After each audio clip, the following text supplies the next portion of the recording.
Okay, so here are the levels in the game, and we start.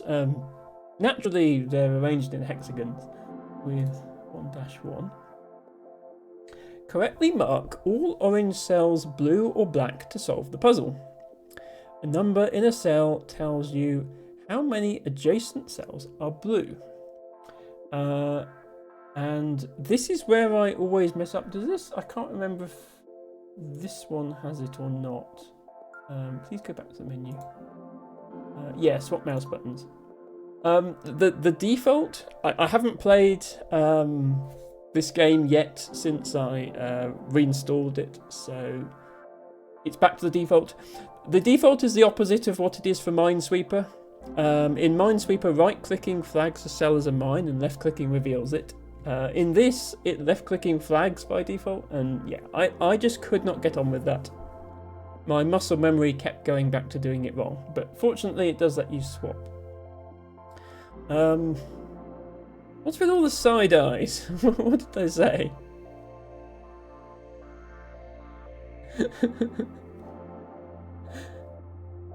Why do I have... Wait, Ophelia has a side eye. Wait, I did not know that emote was the thing.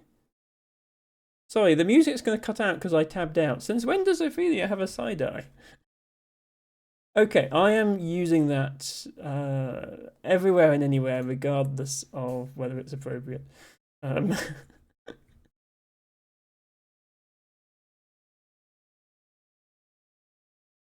Brand new this week. Okay, yes, I haven't caught an Ophelia stream recently, apart from obviously lurking in them, but not actually being there. Nespa says had to reassign buttons in Zelda because sword was on opposite button than usual. Yeah, that would be annoying as well, I am sure. Yes, that's so great because, yeah, me, Ophelia, and Lana, then we all have side-eye emotes now. I love that. Okay. Right, yeah, anyway, so like Minesweeper, the numbers tell you how many cells have mines in. This says 6, there's 6 cells around it, so they're all going to be mines. This has 0, meaning that none of them are mines. And that's a 1. And then you get a fancy animation when you finish. Is the screen actually... no, it isn't, is it? Oh, because... Start menu. Sorry. Because we're in full screen mode, because the game didn't want to show up in normal mode. I don't know if that's an OBS problem or a game problem. The way the points system works in this game, obviously it only gave me 1 point for that level because it was extremely easy. If you make mistakes, you get deducted points, and the level still counts as complete. You don't have to start again, but you get fewer points. So if I was to, for example, accidentally click there, even though it's clearly a blue cell, I have 1 mistake now on my mistake counter. And if I solve the rest of the level correctly, give me a second here.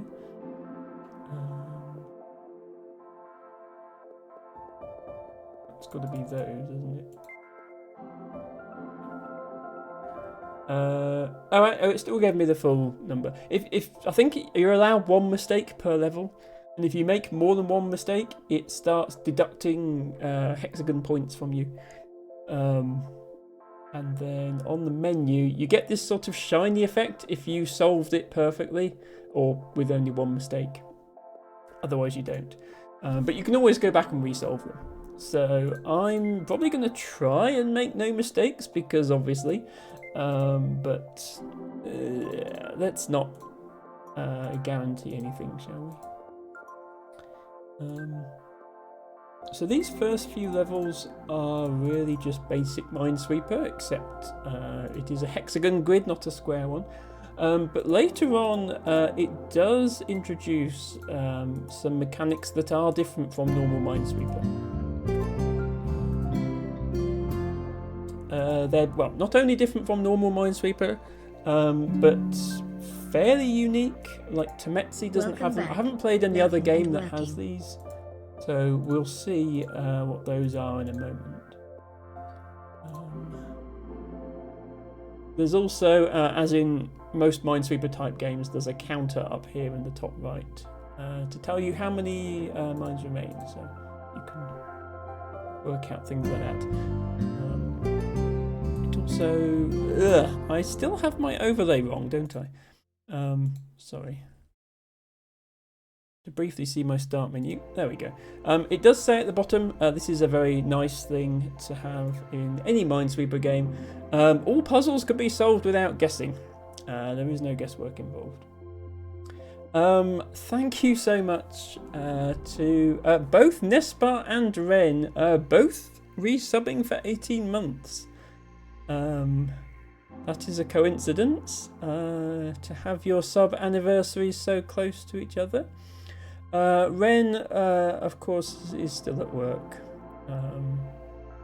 I am sorry that our time zones do not align. And enjoy your lurk, Ren. Thank you for redeeming Sea Sandwort as your flower of the day. And Nespa, of course, amazing best Nespa. For some reason, supporting this silly little channel. It is amazing of you to do that. Thank you so much.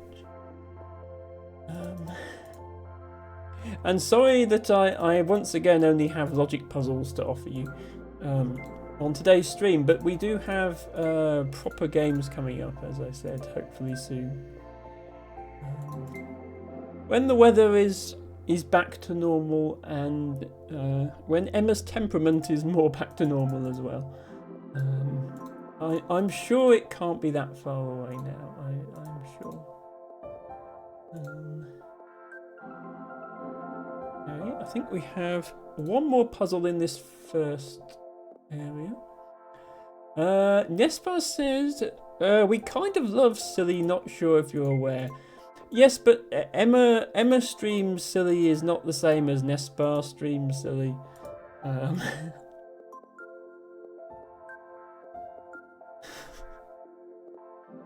There's no shoulder revealing will be happening on this stream. No, I'm joking.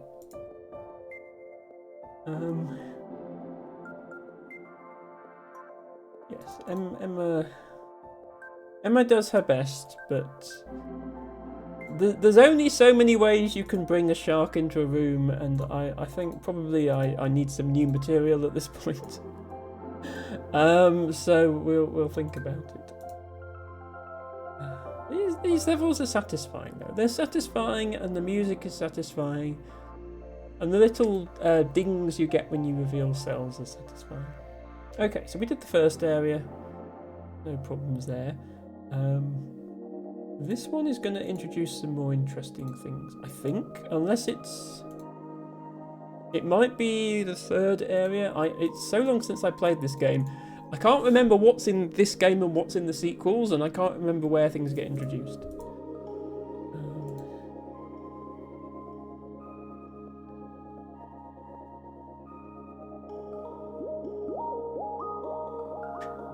I love the music.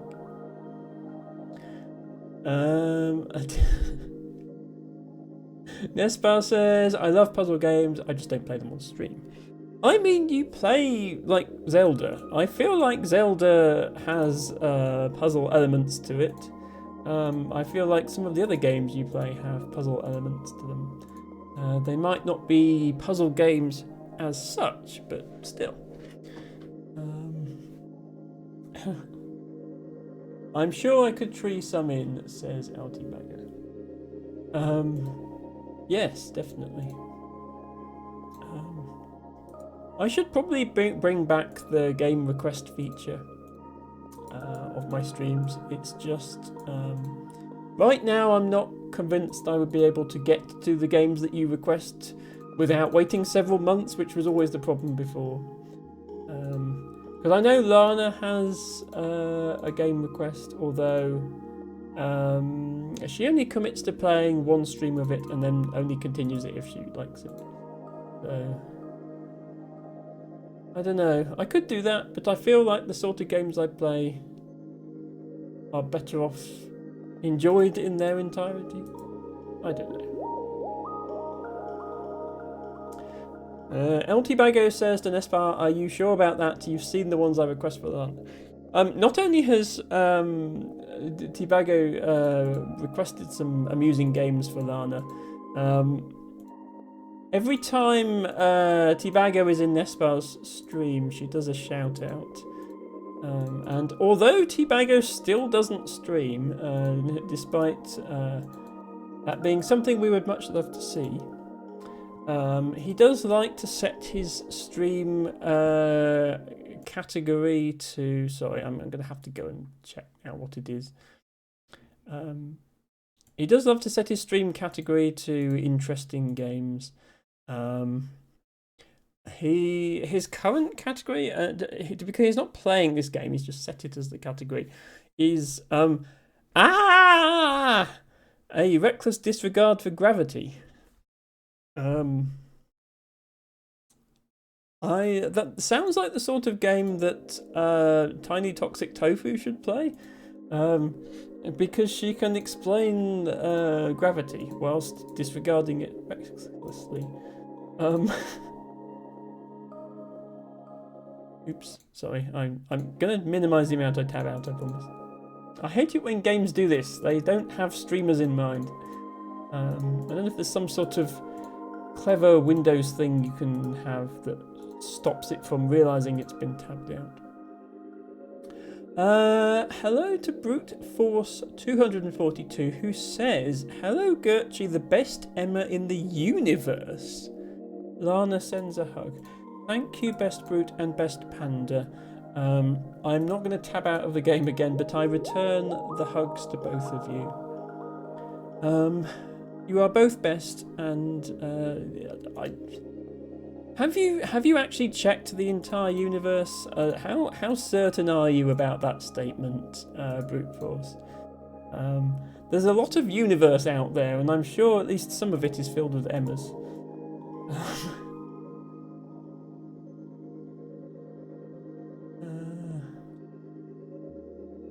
Izzy says, I'm pretty sure I have that game on Steam, referring to... Never actually played it though, just liked the name when I saw it a few years ago. Nespar says, did Lana play the nude men's volleyball game for more than one stream? And LT Bango said she finished it in one stream. Yes, but yeah, as I say, Lana the Panda, who I won't shout out because I don't want to tab out the game, but someone else can if they want to.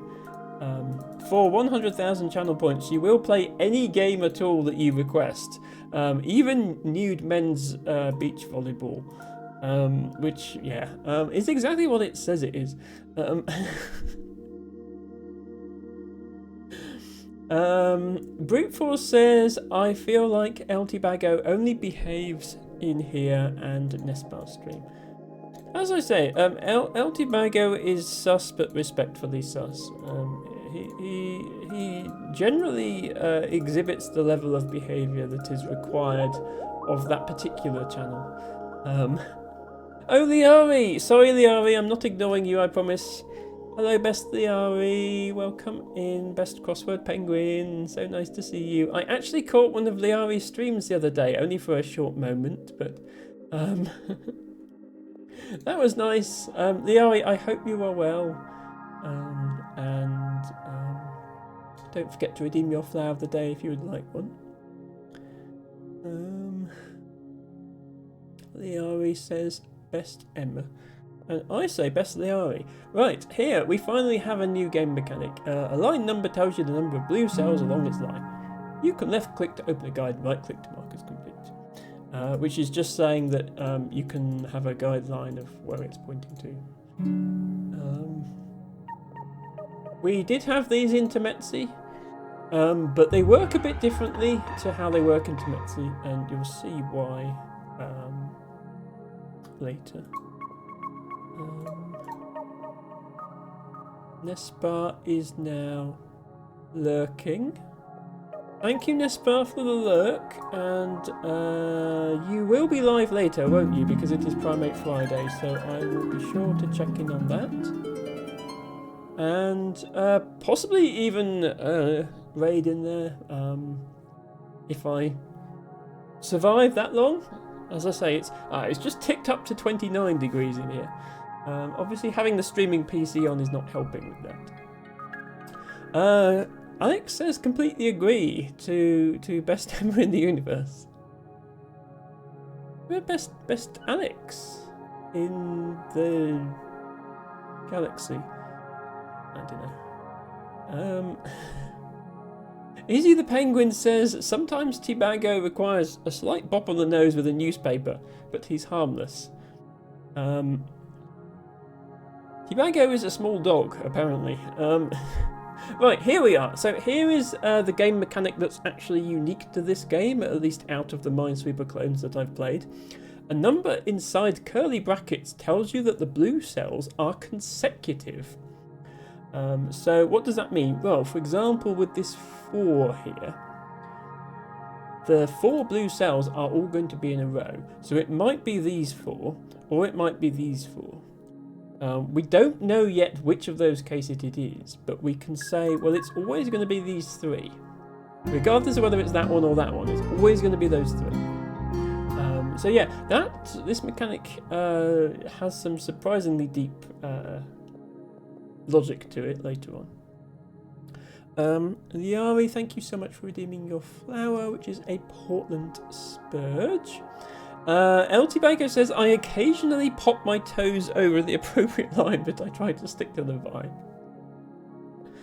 I much appreciate you being here, Tibago, and I appreciate all of the memes that you post in my Discord, and all that sort of thing.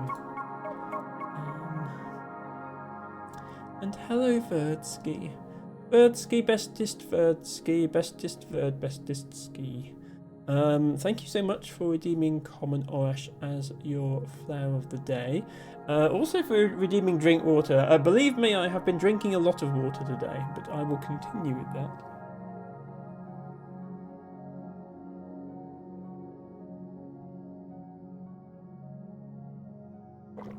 Oh. Birdsky, we are currently experiencing a heat wave in England. This is the third wave of the heat wave. I don't know. It's been like this for 3 weeks in a lot of England, but I was on holiday in the northwest and it was very damp and wet for the 2 weeks I was there. But I do get to catch this last weekend of the heat wave, and it is too hot for Emma, and Emma is melting. But she is doing her best to stream because that's how much she cares about her community, and also like the fact that she hasn't done one for a month. Verdsky, enjoy your gift sub. Enjoy having your founder badge back, because yes, Verdsky is a founding member of this stream. And LT Bago, thank you so much for that gift sub. Verdsky says, I saw you post about it in Discord. I hope you stay as cool as possible. Yes, I will be sharing a few more photos of my adventures this year, but I covered the main points on Discord certainly. I hope you stay as cool as possible. Yeah, it is getting to the point, I think, where air conditioning is pretty much required to exist in the UK, which definitely never used to be the case. Right, anyway, let's finish this level. So, again, when you've got a 2 here, and they're consecutive, it could be these 2, it could be these 2, but either way, it's got to be the middle one. And then this 3 is actually done, so then we know it's those 2.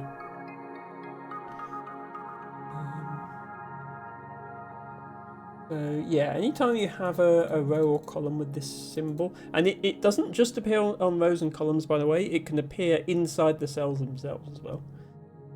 Anytime you get this, you can sort of look into it and say, well, these 2 are forced to be on no matter where those 4 happen to lie. Obviously we can reveal any zeros. This is interesting. So this 2 consecutive.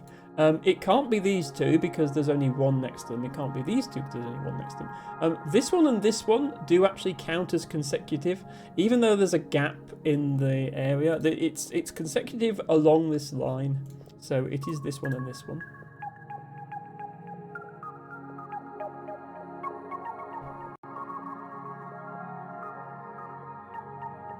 We can work our way through from there.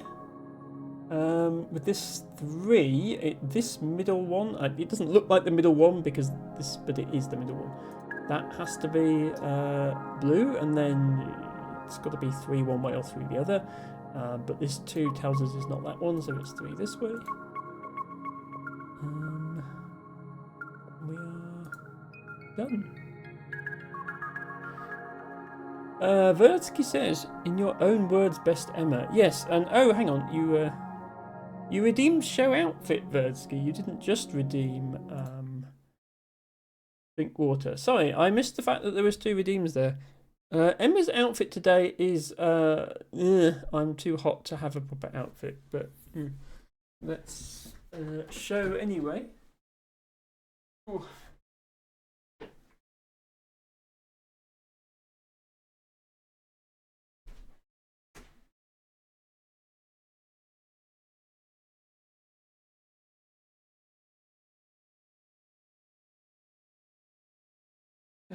I needed that spin, actually. That's the first time the spin has actually cooled me down slightly. It's a pretty boring outfit, but it does the job in this weather. Oh, Izzy says, even when it's too warm, skirt go spinny. Yes, skirt go spinny is non-negotiable. We can negotiate the length and style of the skirt, but the going spinny, I'm afraid, is a requirement. My little goth heart says that outfit is perfect, says Vertsky. I mean, it's not really a goth outfit. I mean, it's black. It's a goth outfit in the sense that it's... There we go. In the sense that it's black, I suppose. You could argue that it being black is all that's needed to qualify as goth, but then that does have some interesting consequences, such as, you know, all funerals are now goth. But if you want to say that that's the case, then I guess so. Yes, you can. All black is like lazy goth outfit. Well, yes. I am definitely going to have some sort of lazy outfit when the weather's like this. So we have another new game mechanic. So this one and the curly brackets are the most interesting ones to me. This also I haven't seen in other Minesweeper type games. So a number inside dashes tells you that blue cells are not consecutive. So again, if we look at this column here, because we've got a 2 inside dashes, it can't be these 2 because then they'd be consecutive. It can't be these 2 because then they'd be consecutive. It's got to be that one and that one, and that one is not. That's the only option that works. And then you can start using that to do more advanced logic. Such as here. We've got 2 non-consecutive, so to complete this 3 we need 2 more cells. Can't be these 2 because they'd be consecutive. So that is definitely a blue one. That is empty, that's one. And then here, as soon as we've placed the first blue one, because we know that the second one's not consecutive, we know it's not that one.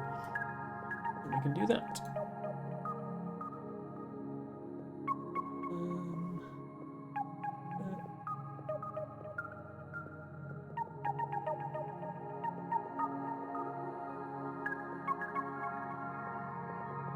I love the little sounds it makes when you clear the cells. I think it's like a procedurally generated thing. Like, I don't think it's just playing back a recording. I have to look into how they do that because I like the effect.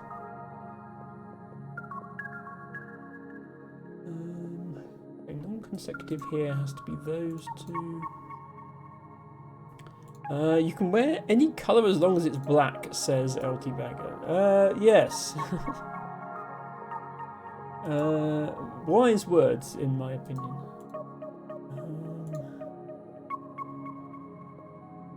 That one, so it has to be those.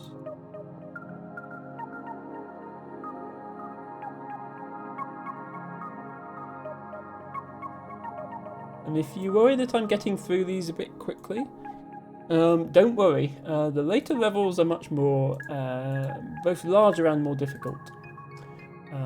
And even if I do get through this game, there are 2 more games in the series, so there's definitely a couple of streams worth here. So 4.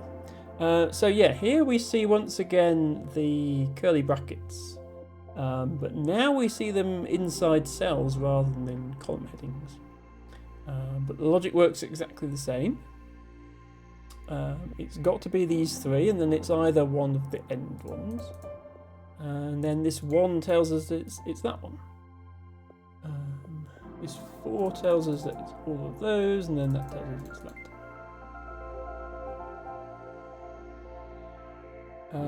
So yeah, same kind of logic, but now you get levels like this,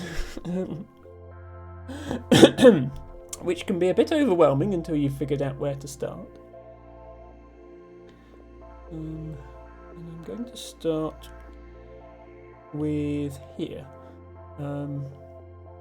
This 4, it's got to be 1, 2, 3, 4, or 1, 2, 3, 4.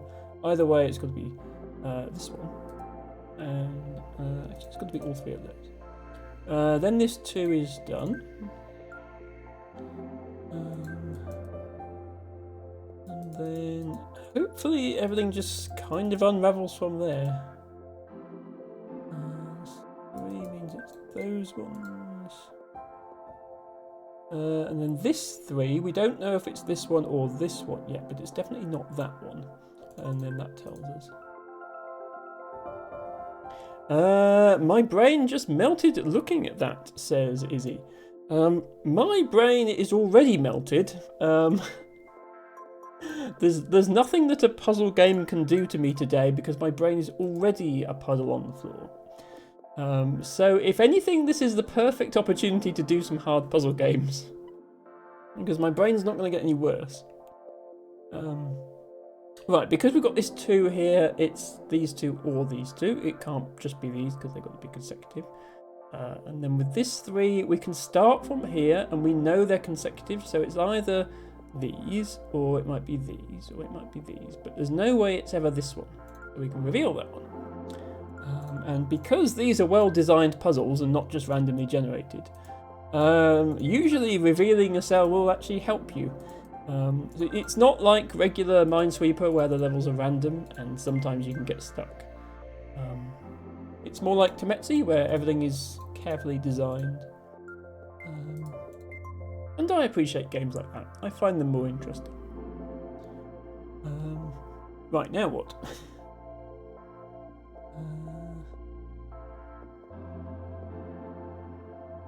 Oh, that one to be the answer. The answer is it has to be that one because that's the one it has to be. And hopefully well, you can't see because my face cam, but they are hiding a cell over here in the corner. So let me go over here, at least for the moment.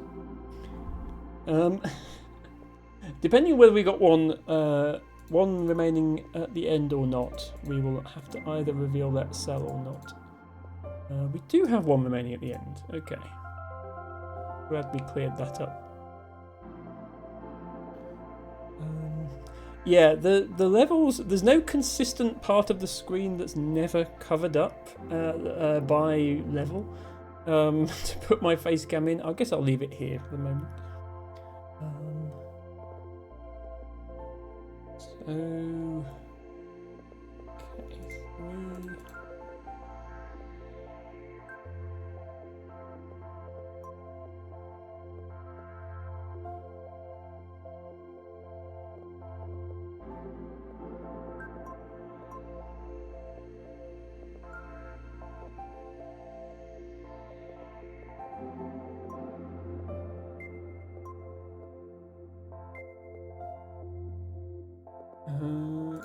There. There. Lots of zeros.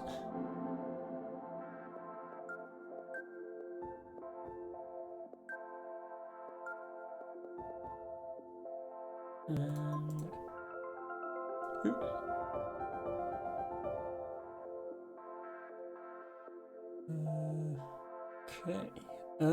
Right.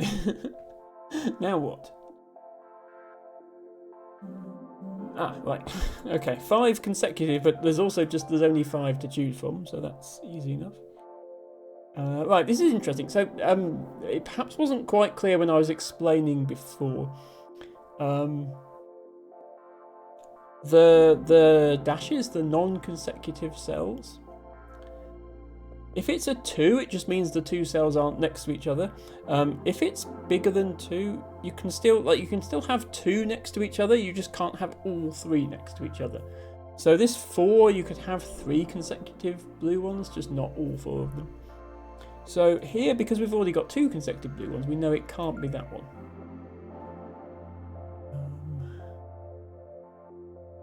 These actually are all blue, and then same logic with this 3, it can't be that one.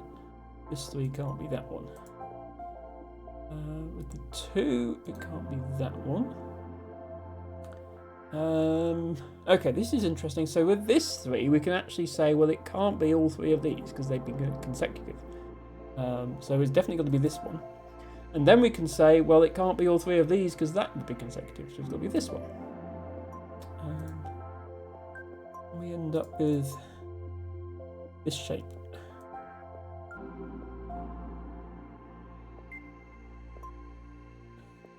Those. Okay, could be either one of those. Oh, actually, but we know it's all of them. There we are, that was easy. Hello, Raven. Welcome in. Thank you for redeeming garlic mustard as your flower of the day. Raven says, hello, Emma. Hello, all. Thank you, Raven. We are doing some chill logic puzzles today. We're playing a game called Hexagons. And now the levels start to get a bit bigger, as you can see. They've even given us a blue cell to start with, which they don't usually do.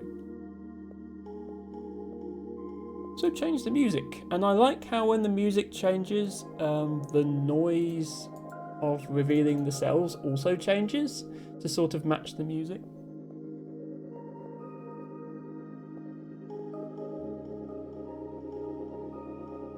For such a simple game, I think it did very well on sound design.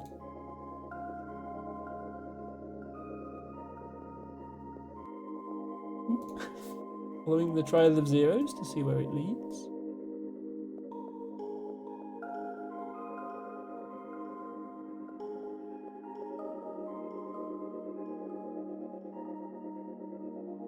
That is one spiky dwarf, says LT Bago.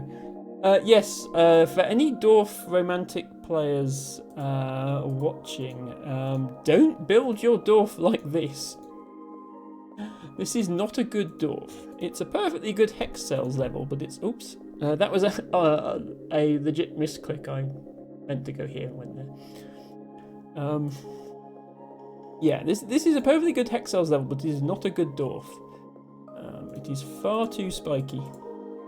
You are not going to get those perfect placement bonuses. Okay, this 2... Yeah, so this 2 refers to the whole column, including these, so it's already done. The tutorial never actually tells you that. I think this is the level where you have to realise it.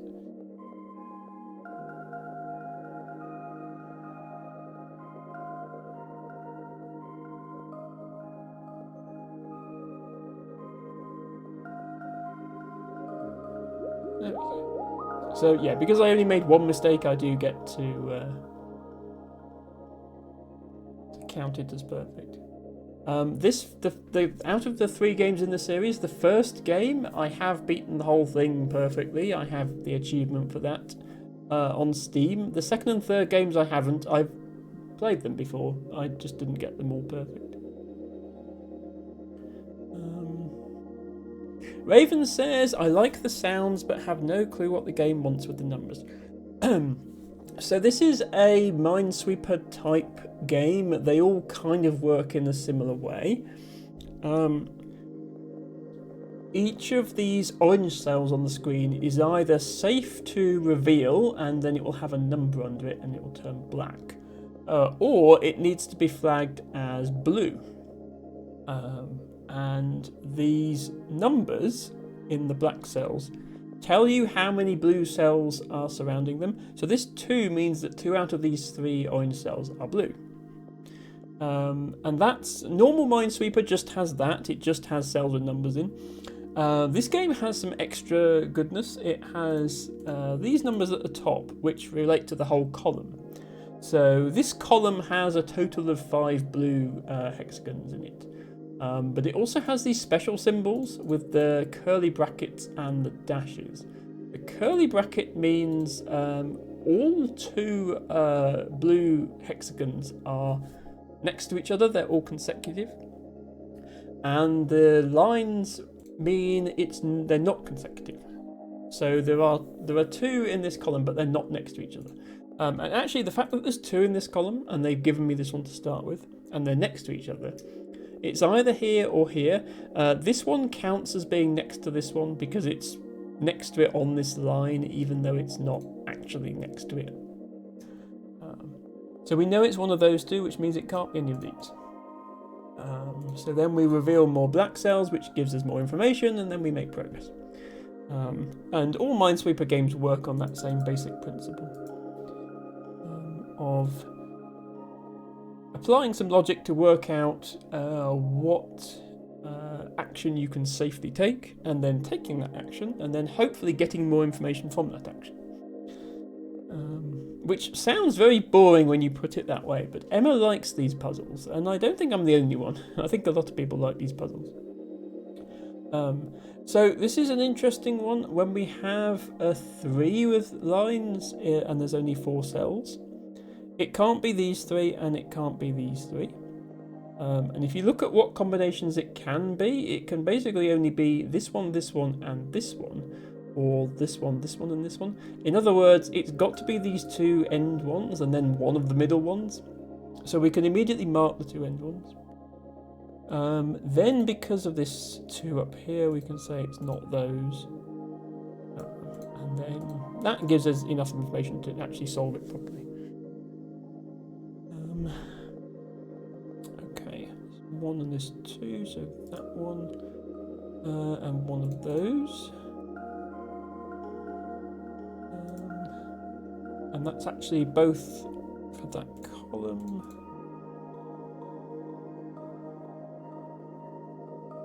Following the trail of zeros again. 3 not consecutive, so it can't be that one.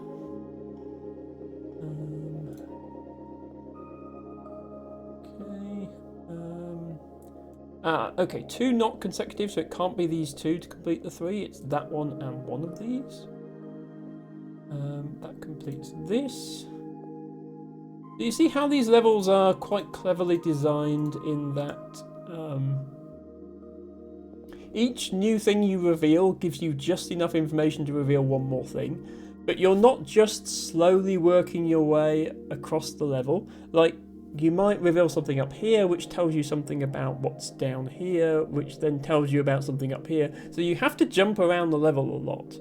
Like when I revealed this 1, allowing me to mark this as blue, then I have to look up here to this clue to tell me that now I can reveal that. So it follows logically, but you're still sort of darting around the screen trying to figure out where to look next. So I think that's an important thing to have in this type of puzzle. Otherwise, if it just like follows from left to right across the puzzle, it gets a bit boring. Raven says, the way you explain it, my brain can absolutely compute this, thank you. I try my best. I'm sure some of my viewers have played this sort of game before and know exactly how it works, but I still like to try and explain it to people.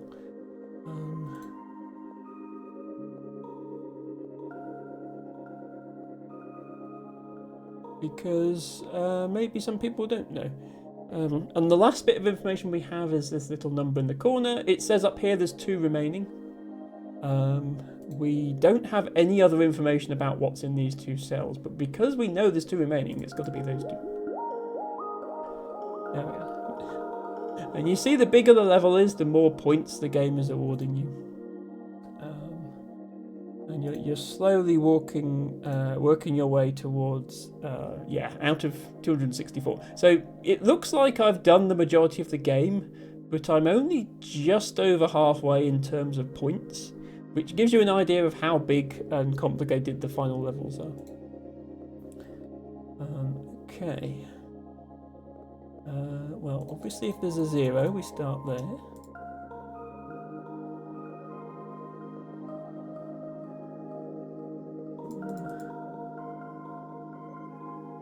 Yeah, if there's logic that's just numbers in cells, I kind of whiz through that because it's sort of second nature. You saw me do a lot of that sort of logic in Temetsi. Even with hexagons, Temetsi had a decent number of hexagon-based levels. And as we know, hexagons are the bestigons. So it is nice to have a game devoted solely to hexagons.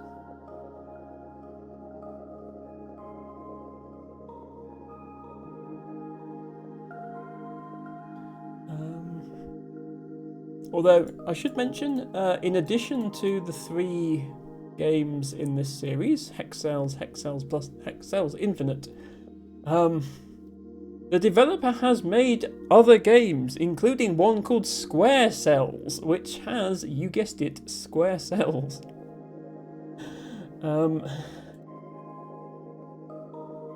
So if hexagons really aren't your thing, then don't worry, you have options.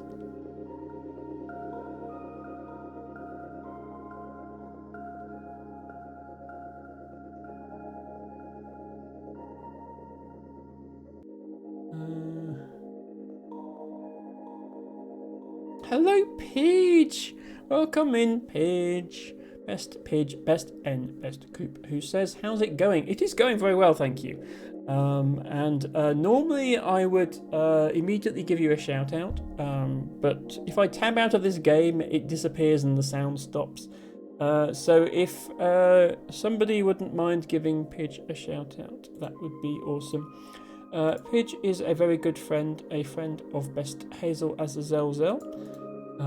So you know he must be awesome. And he does a lot of crazy things on his stream, but one thing in particular he does is Jackbox party packs, which I have enjoyed a few times. Tends to be quite late for me, but I have managed to raid in there quite a few times and then enjoy being before bedtime. There we go. Yes, please all go follow the amazing Pidge.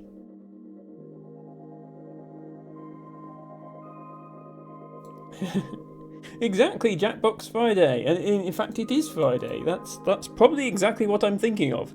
I'm thinking of raiding you in this slot today. We are doing some logic puzzles, Pidge, as I'm sure you've ascertained. And I do like this game, not just because of the hexagons, although I do very much like hexagons, but because it is genuinely a well-designed game. Right, this is interesting. So we have 5 cells, and there's 4 non-consecutive blue ones. By the same logic we used when there were 3 cells... No, there were 4 cells with 3 non-consecutive blue ones, and we said the end ones have to be blue. In general, that's always the case. if there are n cells and n minus 1 non-consecutive, then both the ends have to be blue. And if you don't understand why, don't worry, just take my word for it. Because it lets us do that, which then lets us solve a bunch of things. And also these two, for the same reason. Okay, one there, and it has to be that one because of this 3, which tells us that this is not 1. This non-consecutive, so this counts as consecutive to that one, even though they're miles apart, because it's consecutive on the line. So that one. Pidge is apparently a fan of logic, or maybe just a fan of cheering for things. Who knows? I appreciate the encouragement, Pidge. Okay, I better not screw up now that... what can I say? I'm a fan of logic. Okay, this one is a little different from what we've seen. We've got, again, 4 non-consecutive here, and there's 5. So we can mark the 2 end ones, but we also can look at this 1 and see that there's only 1 blue one here. So actually this has got to be 1 as well. It's got to be these 3 and then 1 of those 2. That lets us solve everything else, so that was just as well. 3 non-consecutive here. Well, we know that because there's 1 here and this isn't. It can't be consecutive because there's only space for 2. Right, so, okay, there are actually 2 ways to solve this. We could have 1 here, and then this is empty. Or we could just have 1 here and then this is filled. So actually that's ambiguous at the moment, which means we have to find something else that we can make progress on.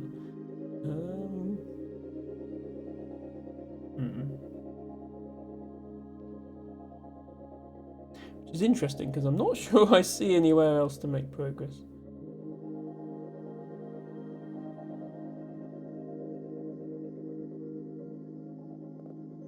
Okay, Emma is actually stuck. It was inevitable that it would happen. This has 5 out of 6, which basically means there's a gap somewhere in this ring. And so, if there's a gap here, then this would have to be 1, and then that would force there to be a gap here. Which would mean there would be 1 there. Ah, okay, yeah, I see what to do. Finally, some real logic. You may remember this from Temetsi. This has 3 in it. We've already got 1, so there's 2 more. If the hole in this ring of 5 cells is over here, then there's 2 here, and then the 3 is already done. But if the hole is here, then there's 1 here, which means there's not 1 there, which means there's 1 there. So either way, all 3 are going to be accounted for over here. So these 2, I think, have to be empty. Okay, I think I was right. Well, I was right that they were empty. I think my logic was also correct. Raven, thank you so much for the lurk. Enjoy the rest of your day. I hope I'll be live for another 2 hours or so. I am slowly melting in this heat, as previously mentioned, so we'll see how we do. Okay, now we have 2 here, and so we need to put 2 more in this column. So again, it could be these 2, but there could be a gap in the 5, and then it could not be those 2. So, okay, how do we do this?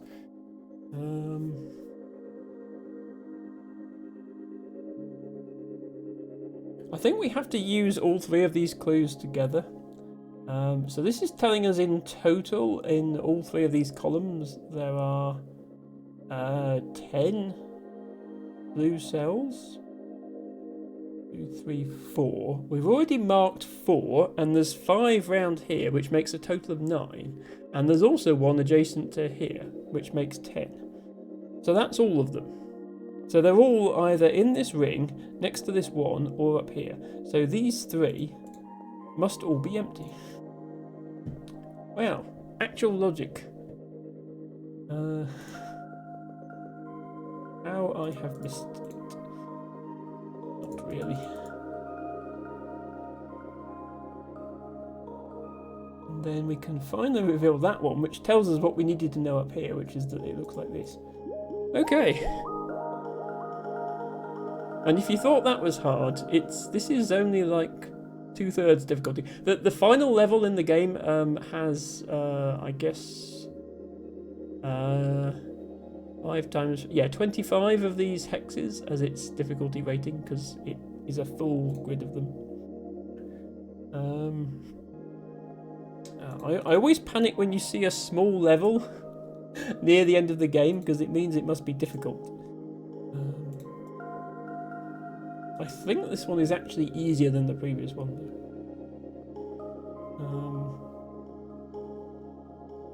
I think it's mostly here just to introduce you to the concept of, hey, did you know that column headings can go diagonally? Which they kind of have to, because hexagons are mostly diagonals.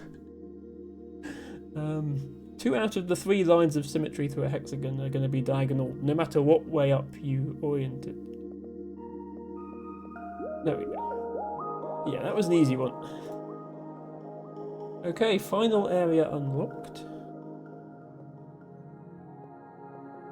We have to combine everything we've learnt, including diagonal column headings. Which I will probably be clicking on quite a lot, because it can be hard to visualize where... Like, the fact that this heading refers to this cell is not necessarily obvious immediately.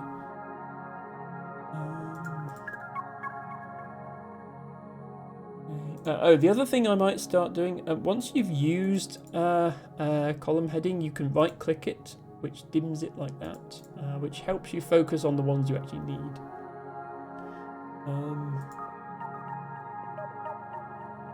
Unfortunately, it doesn't let you dim the clues in the actual cells. So you can only focus on the headings you need, but not the cells you need.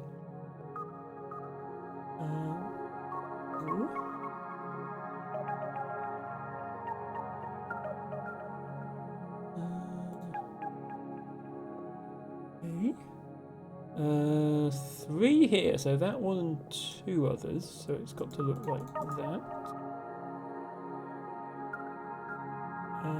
4 in that column we have done. I'm going to keep calling them columns, even though they're quite clearly not. Just because easier. 2 here is done.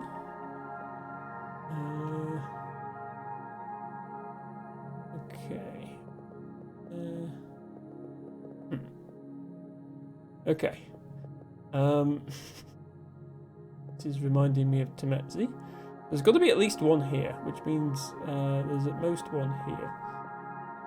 But we knew that from the 1. Look at this. No, that... Ah, right, okay. This can't be a blue one, because if this is a blue one, then these 2 are blue, and then there's 3 blues in this column, so that's empty. And... yeah, if that's a blue one, then that's a blue one, which means that's a blue one. So it can't be that one either. It's got to be that one. And then this 2 has to be that one and that one. Yeah, okay. I'm paranoid of misclicking, and I know you're allowed 1 mistake, but I still don't want to. Okay, 6 in a row starting here. Well, it could go 1, 2, 3, 4, 5. It's still going to go up at least 1. And the most it can go up is if it goes 1, 2, 3, 4, 5, 6. So it can never be these top 2. That's how we get started. That 1 is now done. I love when you get to reveal lots of cells at once. You get a satisfying cascade of clicking noises. 1, 2, 3, 4. Okay, got to be those two. I don't get many hints on this one, just these. And the fact that there's one more in this column. Now what do we do? Well, we can look at this 2, and we can say it could be both of these. It can't be this one and then a blank. So when we're looking at this 3, we've got to fill in 2 more of these 3 cells. We can't fill in these 2 and leave a blank here, because that would break this 6. So I think then that means you've got to fill this one in, which means that that one is definitely empty. Okay, there we go.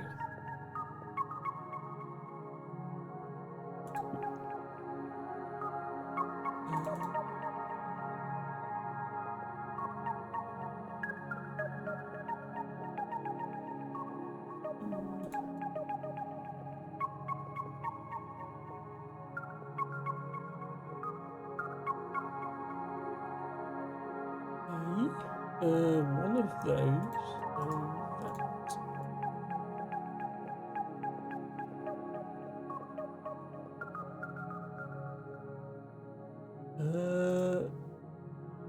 Now what? Oh, right, we did these 3. Okay. Thought for a moment we were actually stuck.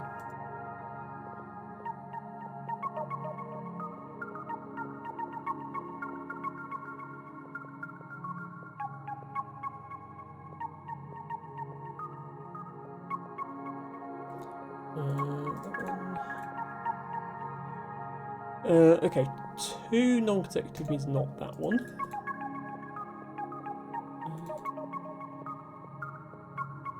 Yeah, apart from that one tricky bit of logic, this one actually flows very naturally, I think. And then we just have the ends, but it tells us there's 2 remaining, so there we go. Lovely. Oh my god, what is this? Where do we start? I'm going to start here because this says 0 on it. And I'm definitely going to be using the lines a lot to make sure I click the correct cells.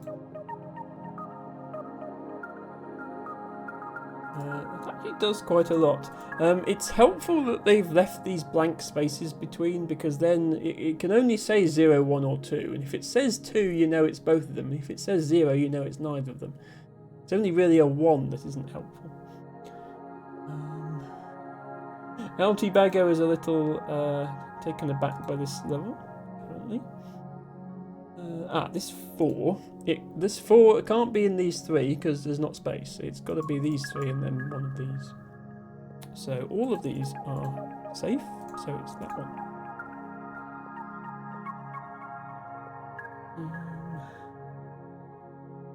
Okay, we haven't got 2 there yet. 4 in a row here, that's easy then.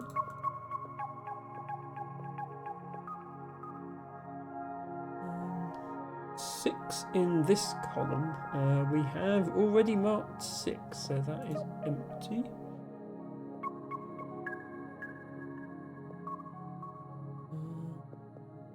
Okay, 5 out of those 6 does not help us. 2 out of those 3. 1, 2. Right, okay, that is just all of those. 1 out of those 4. That 2 is done now, so we can do that. And then that does in fact complete that 4. We have 4 now. 1, 2, 3, 4. We need 1 more in there. We have that 1. Still need 1 more in there. Need 1 more in there. Oh, we can do this. That's going to be a 2, a 1, 4. There's only 4 left, so that's easy. 2. There's only 2 left. That's easy. 6. 1, 2, 3, 4, 5, 6. We can mark these 3 because only one of them can be adjacent to here. 3 out of those 4.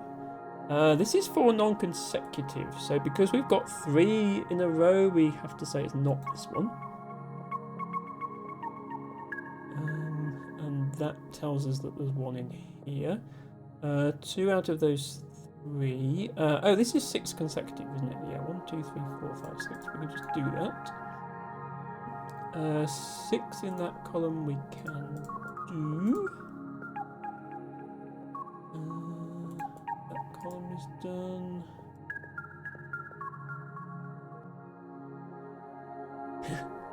I love the sounds in this. They play a little tune. Do, do, do, do, do. 1, 2, 3. Not quite. Not quite there. Oh, that one is done. Now that one is done. Now that one is done. And that one is done. Oh, 8. I didn't even notice that said 8. I could have just marked all of them right from the start. Missed that. 5. That's all of those. 2. So it's going to be that one. 4. Still one of these 2 we don't know yet. 2 of these 3 we don't know yet, and also 2 of those 3 we don't know yet. Ah, okay. Time for some trickery, I guess. So we know that there are 4 remaining, and we know that 2 of them are in this column and 2 of them are in this column. Only 1 of them is here. Oh wait, no, hang on. I miscounted, that's why. Okay, there's not nearly as much trickery as I thought there would be. I miscounted because there's actually 4 here, so those are already done. So actually, it's just all of these 4. There we go. Pidge says nice. It's very satisfying when you solve them. I don't know how interesting this stuff is to watch, to be honest, but it's what my brain can cope with at the moment, and it's what I'm comfortable streaming at the moment, and I do want to give my viewers a proper stream because I've been off for so long and I've been running on a reduced schedule for so long. So there's going to be some Minesweeper games. My next proper game, by the way, if anyone didn't catch the announcement earlier, is probably going to be FTL Faster Than Light. Which came out in 2012, which is making me feel old. And I played it a long time ago on release. I'm going to revisit it because I think it was fun. I've never streamed it before. And that's probably going to be more exciting to watch than the logic puzzles. I just hope I can remember... I'm sure it will all come flooding back to me, but I remember the first time I played it, I died constantly until I got the hang of some of the more subtle game mechanics. Which, is intended for that type of game. That's how they're supposed to work. Hello, Ancient Cosmographer. Welcome in. Good to see you. Ancient Cosmographer says, I just started playing through Hexagons Infinite. Yes, so that is the 3rd game in this series. We are doing the first one first. It seemed like the logical order to do them in. Almost done with built-in levels. Yes, so Hexagons Infinite does have some procedurally generated levels, which don't necessarily have the same kind of puzzle setting quality as the built-in levels, but at the same time the game is smart enough to generate levels that do have a unique solution. You don't have to guess, which still I think makes it more enjoyable than regular Minesweeper, even if you're doing the generated levels. Apparently I went out of order. Yeah, so there's Hexagons, Hexagons Plus, Hexagons Infinite. The last game has all of the mechanics from the earlier games and more, so there's no real reason to play the earlier games unless you like that sort of puzzle and want to do more of them, which I guess is why I've got all of them. And glad to hear that you enjoy this game as well, Ancient Cosmographer, as I always think of you as more of a words person. And there are no words in this game, I'm afraid. But words and logic go quite well together, I think.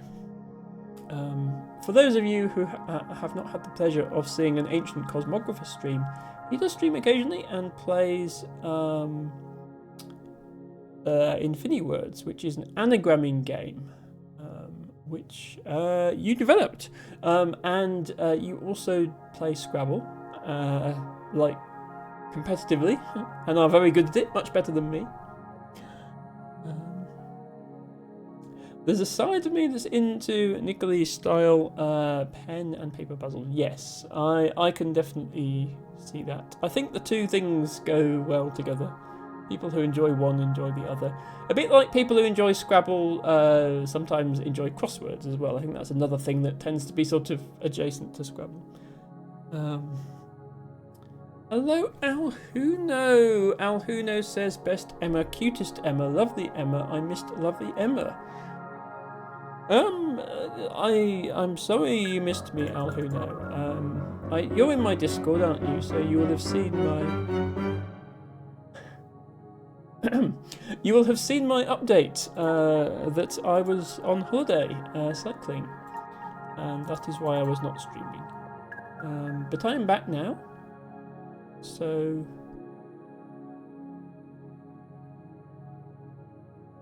there will be Emma streams.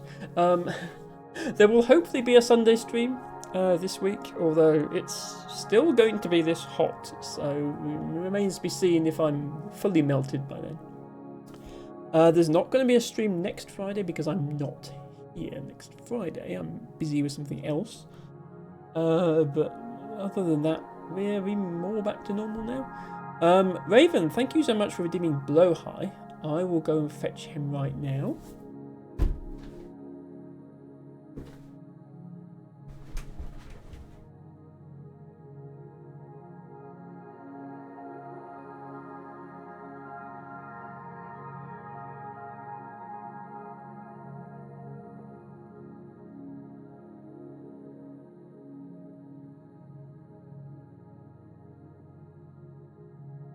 This is Blow High. He is soft and cuddly, and we love him. Speaking of people we love,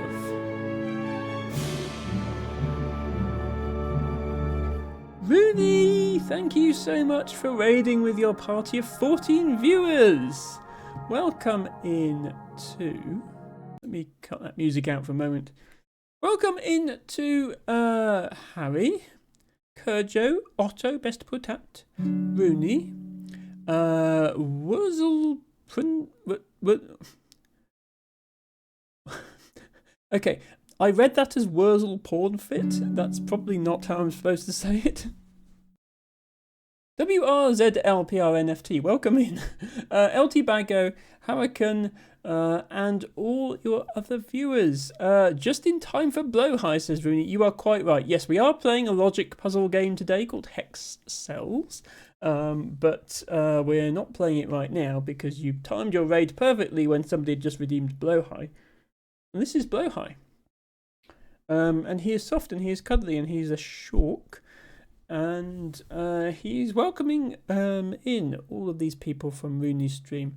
If you're not already following Rooney, by the way, you should. There was a little follow link just came up, and you should click it because Rooney is awesome. And Rooney has been playing Cyberpunk, and I have not caught nearly as much of it as I wanted to because I've been on holiday. But I hope it is going well, Rooney. Please let me know how you got on today. As I was lurking, but I was getting, I was working and then I was getting ready for my stream, so I didn't see much. Sorry, I'm just awkwardly trying to, because I was lurking in your stream, really. I did actually come in with the raid, So let's get that raid message in chat. Hurricane, 6 months? 6 months?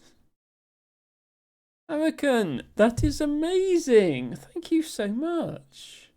That is incredibly generous. Thank you, thank you, thank you. And welcome. Yes, thank you everybody for redeeming your flowers. Thank you Otto for redeeming Parsley Water Drop Word. Thank you Kerjo for redeeming Self Heal. Thank you Hurricane for redeeming Grias Sleeve Dorash. I think there's a typo in my flower. That's supposed to say grass leaf Dorash. Okay, I think you're the first person to get that flower, Hurricane, because otherwise I would have noticed the typo. Let me just correct that to grass-leaved Orash.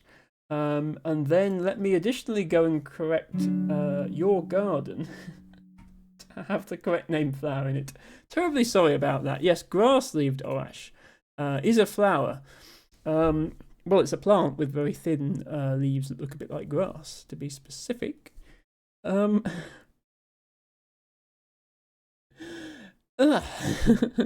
Raven said, oh, he's big in relation to Blowhigh. Blowhigh, as plushies go, Blowhigh is on the larger side. Perfect size for cuddling. Raven also said, hi Rooney, long time no see.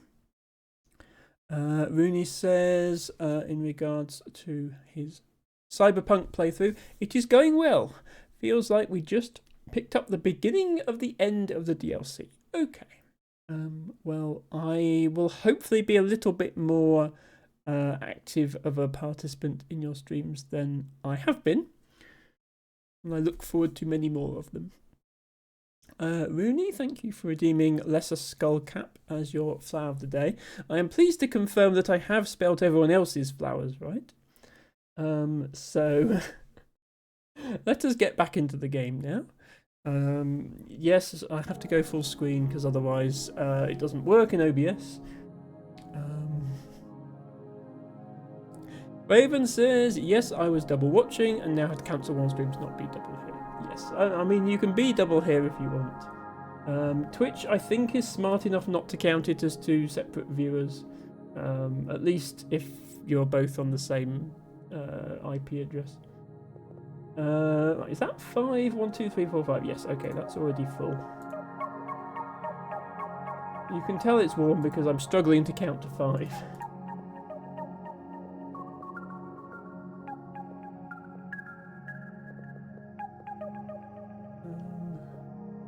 We're actually done with that info as well.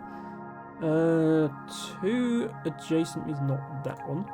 By the way, there is one cell behind my face cam, but I already clicked it and it was blue. So we're kind of done with that. So you're not missing too much. 7 here. 1, 2, 3, 4, 5. Oh, okay, no. We've got to fill in 3 of the remaining 4, so we're not quite there yet. Honestly, when a level is this big, it's just that there's so many different places to check that it's easy to lose track of where you need to check next. 6 here. We have 5. That 7 is done. We never needed that 7 clue at all. 2 out of 3. 1 out of 4. 7 this way. Oh, and I think this is the first level as well that has upside down clues. There's an upside down 7 here. It's still just... They could have put the 7 at this end. It's just all it does at this end is make it harder to read. Raven says, it seems I have to get up early and go to IKEA and fetch me a blowhigh. I definitely encourage everybody to get blowhighs. I am not in any way sponsored by IKEA. I am transgender, and there seems to be an association between that and blowhighs. But I think blowhighs for everyone, regardless of your identity.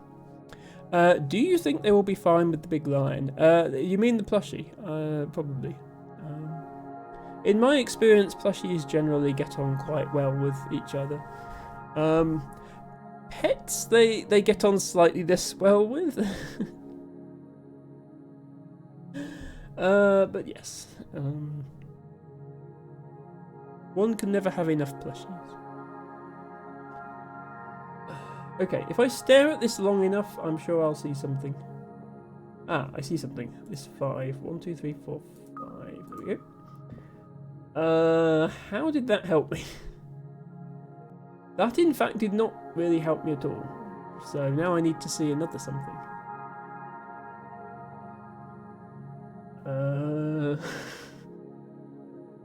Oh, this 2 consecutive, so it's that one. Boop, boop, boop, boop, boop. It does almost sound like you're booping the cells, and I approve of booping things. LTBago, yes, LTBago also has experience in owning of multiple plushies. Seems okay with other sea creatures. Both Emma and I have the IKEA Octopus too. We do indeed. There it is. I'm sure it will be fine with land ones too. Rooney says going to cool off, grab some food and lurk for a bit. Yes, Rooney, if it's as hot where you are as it is here, we are having a heat wave here, and I believe Europe has been having one as well. It's been hot all over. If it's hot where you are, then yes. Please do cool down. Enjoy your dinner and enjoy your lurk. Hello Matchka, thank you for redeeming Sweet Flag as your flower of the day. And yes, that is a plant. It's a type of iris, I believe. I like that the solved row numbers get deactivated, says Raven. It's a good feature that you can turn them on and off. They actually don't get deactivated automatically. I have to manually click them.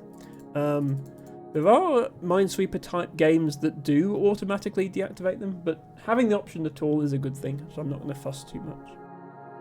Rooney says definitely not as hot, but seems we'll be getting a touch of that heat wave as well over the weekend. Yeah, it peaked at 32 degrees C today, and on account of being in my office all day and then streaming and having the PC running and having the lights running, it's still 29 in here. So yeah, it's quite hot. Raven says it's been hot until Monday, long on the week now. It's rather cool around 2022 and rainy a lot. Raven says, I hope you don't get 38 like we had, Emma. No, we're not going to get that this year as far as I know. It does get that hot in the UK now. It never used to, but climate change has made it so it does get that hot.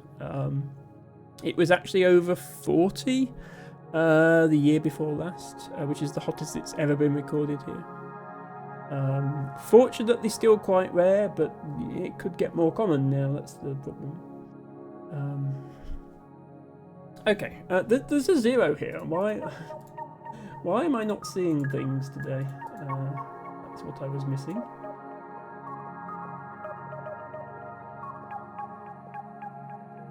Okay. Now this 4 is actually useful. It's that one.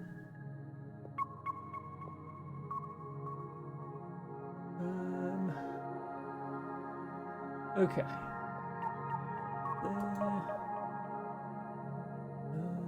This 3 is actually done. We have 3 blues. Okay, 1 out of these 2 is going to be blue. That 3 is done as well. So we can reveal that one, which is also 2 blues. I like the symmetry of this. You'll notice this middle section it's almost symmetrical in where the blue is. It's not precisely symmetrical, and it can't be because then you could cheat and just mirror the other side.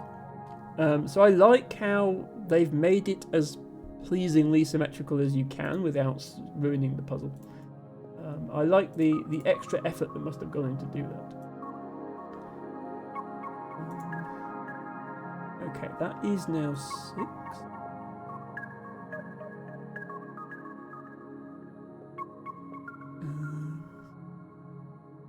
Do we have 7 yet? No, we have 5. 5 is less than 7. We have 8. There's an 8 down here, by the way. I don't like cutting the music out to... but I also don't like you being confused because you can't see the whole puzzle. Everything below my face cam now is solved, so it's fine. There is an 8 down here, upside down. But 1, 2, 3, 4, 5, 6. So 2 out of these 3. So that doesn't actually help us at the moment. This 3 is done.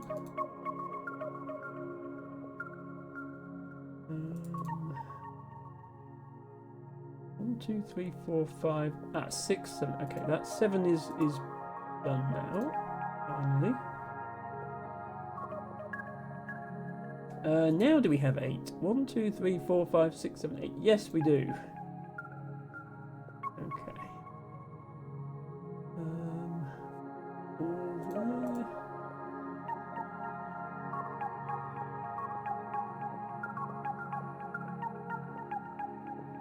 Do this bottom bit.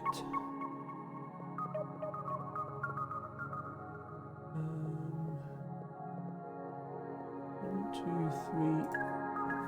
5, that's done.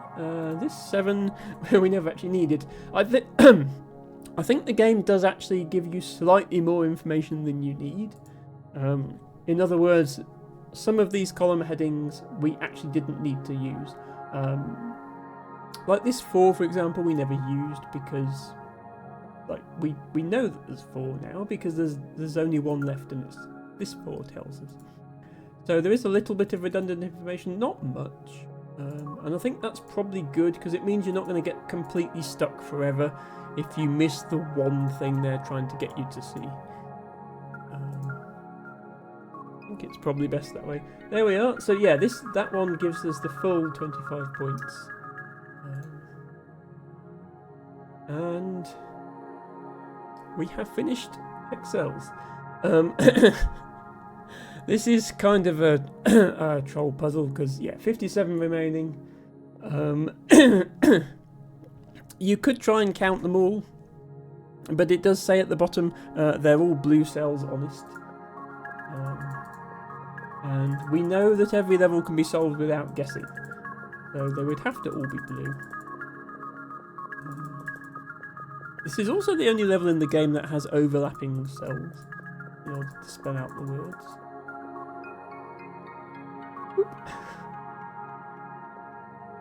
And with that, we have completed hex cells, but don't worry, there are 2 more games, so we will make a start on Hex Cells Plus for the rest of the stream. And my memory of Plus and Infinite is they're both quite a bit longer than this one, so not in any danger of finishing those just yet. I can probably leave my face cam there, but let's go full screen for a moment. We have some redeems coming in. Perfectly timed. Thank you for the GGs from everyone.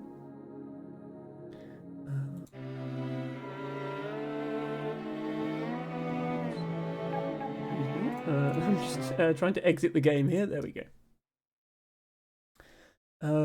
We have a botany book redeem from LT Bagger.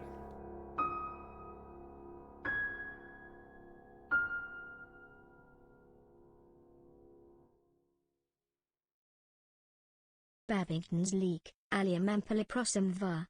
Babingtonii. Babingtonii. I'm going to stop hugging Bloweye. Partly to do the redeems, but also because it is making me sweat. Hugging of plushies is not recommended during a heat wave. Please save your plushie hugging for cooler weather. But don't worry, Bloweye will be here with us, watching our every move. Can I arrange for him to be still in the dot? I would quite like you to be able to see that Bloweye is there and not have to take my word for it.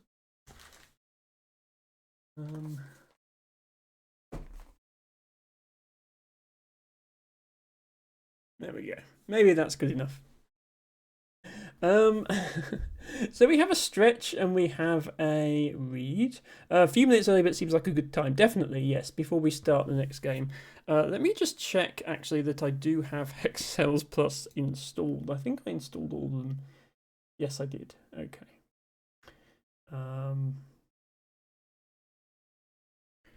Yes, so this one, Hex Cells Plus, I haven't got every level perfect before, so it's definitely a harder game. And maybe on stream I can actually finally get that achievement. So I have the achievements for solving everything, just not for doing everything perfectly with no mistakes, or one mistake per level. Oh wow, that is a lovely emote combination you've got there, Raven. With the wings. Personally, I'm quite partial to the Pride wings, which I think were hype train emotes. I can't remember. But yeah, you can do things like you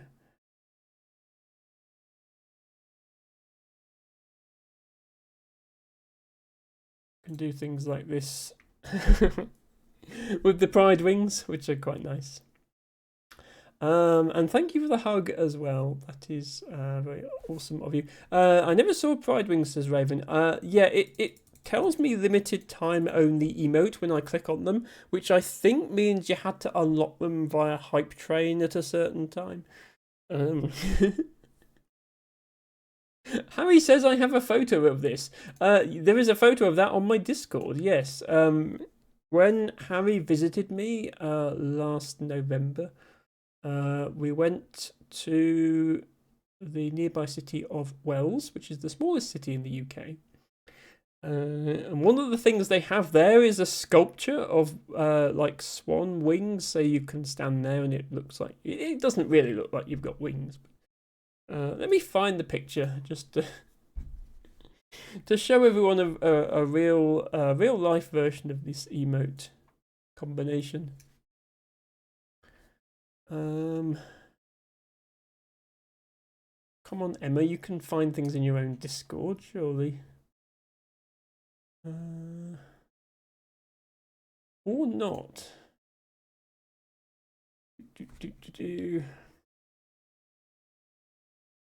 Oh, I searched for wells and it's finding well, as in animal well, and other things I've done that were not. Let me search for swan. That's going to give fewer results.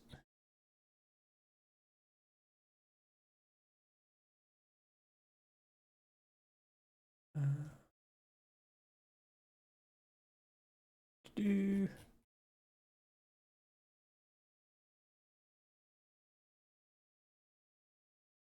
we are. Okay, finally found it.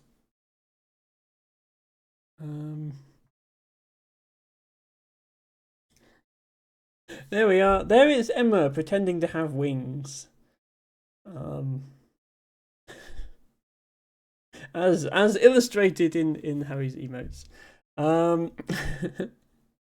That looks amazing, says Kurjo. Kurjo has also been to or near Wells. Loved Wookie Hole. Yes, Wookie Hole is one of the local attractions for sure. One of many limestone cave systems under the Mendips, but the biggest one that's open to the public and safe to visit and all that stuff. And I have been there, but it was like 30 years ago. They probably discovered new caves since then. Anyway, just thought I'd show everyone that picture. LT Bega says St David's is like a word. Oh, did I say UK? Yeah, Wales is the smallest city in England. It's not the smallest city in the UK. That is St David's in Wales. But also, St David's is really small. Like, it's a village at best. Wells at least is like a town with some historic buildings in it. St David's, when you go into St David's, there's a signpost that says city centre this way. It's on the only road through. It's, yeah. Never been to the UK, says Raven. I mean, there are good aspects to it and there are bad aspects to it. But the landscape and the scenery and the flowers is definitely one of the good aspects. And yes, caves. We do have limestone caves. Also, hi, thank you for the quiet hi. Good to see you. Right, shall we do some botany? We have Babington's leek to look up. Ow. Ow. Ow. This is currently the only kind of botany I can do. It is much too hot for the normal sort where you actually have to go out in the sun and look at things. Harry says Wales is pretty much like a nearby town just with a huge cathedral in it. Yes, Wales is absolutely not city-sized, but at least it's town-sized. It feels like a place, and it does have a lot of history to it. I don't know the specifics. I'm not really a history person, but apparently it was quite a big deal during the English Civil War. There was a bunch of battles there, and then a bunch of people got executed and like their heads put on sticks outside the cathedral or something like that. And they like to do Civil War reenactment there, which for Americans, by the way, our Civil War reenactment is not your Civil War reenactment. There's a difference in technology of some 200 years between the two wars. But they did fire a cannon just outside the Bishop's Palace once when I was walking past. I didn't know they were doing that, and it rather took me by surprise, to say. Okay, time to look up Mr. Babington and his leek. I say Mr. It's going to be a Mr., isn't it? Let's be honest here. Allium ampuloprasum variant Babingtoni. Not even a whole species, just a variant of another species. Still, someone managed to get it named after them. Allium. I'm 1257. I don't know actually if the variant is going to be in here. But we can certainly do the species.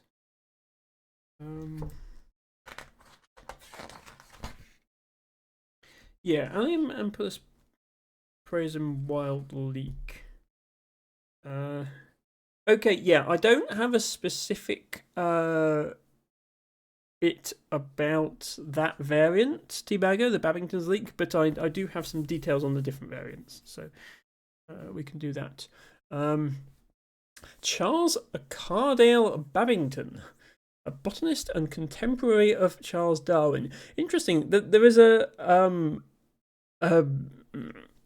big house with lots of land that's now used for functions and stuff near where I live called Babington House. I don't know if that has anything to do with that Babington or not. Probably not. But yeah, it makes sense to name things after botanists, doesn't it? Raven says they fire pistols and other firearms at Magdeburg Medieval Festival at Pentecost, as part of it is in the historic old barracks or fortification, so it's a mix of the historic fest and the medieval market. That does sound fun.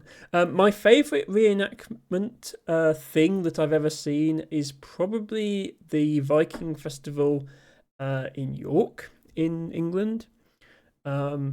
So they are reenacting a period well before even the English Civil War. The period of Viking invasion and settlement of the northeast of England, where York is, and York, in fact, was a Viking town at one point, after being a Roman town and before being an English one. And that's good because it's like you don't have a bunch of people just standing around in a field pretending to shoot guns like you do in some reenactments, and they really go for it. Like, I feel that they really try to get into the spirit of it. So you get to watch a bunch of people beating each other up with swords, but then they go in a march through the city centre, and the city centre isn't closed for this march or anything. You can just be minding your own business, doing some shopping, and suddenly this horde of Vikings comes charging through. I say this because that's how I found out that the Viking reenactment was going on.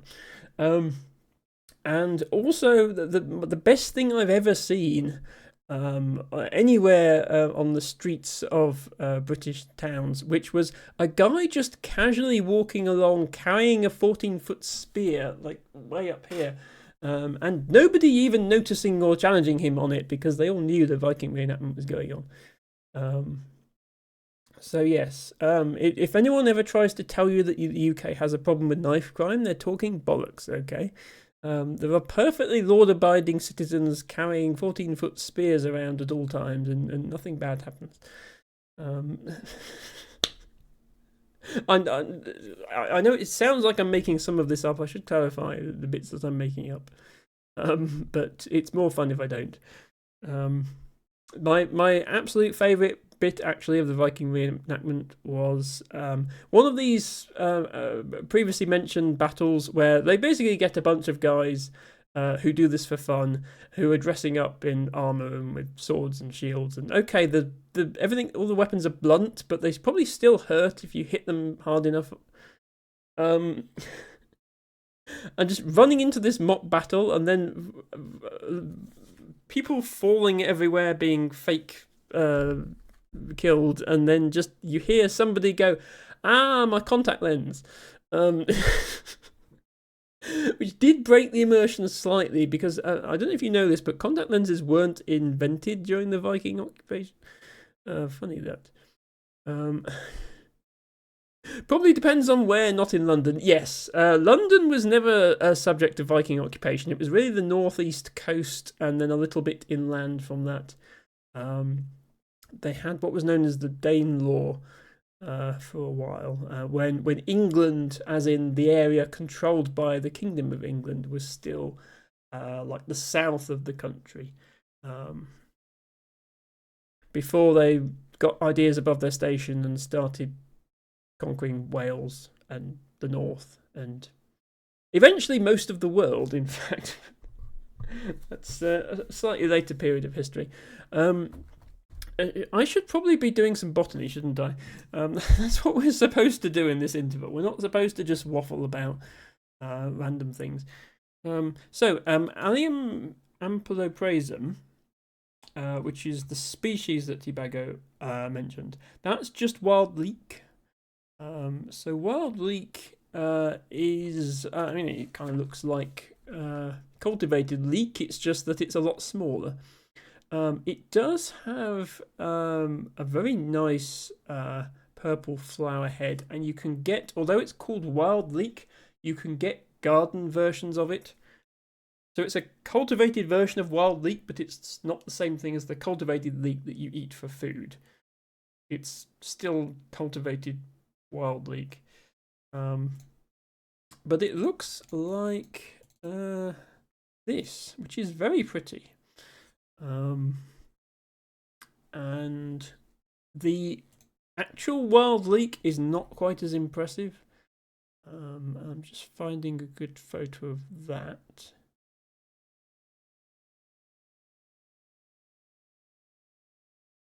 Because actually, can I find one that's specifically Babington leek, since that is what?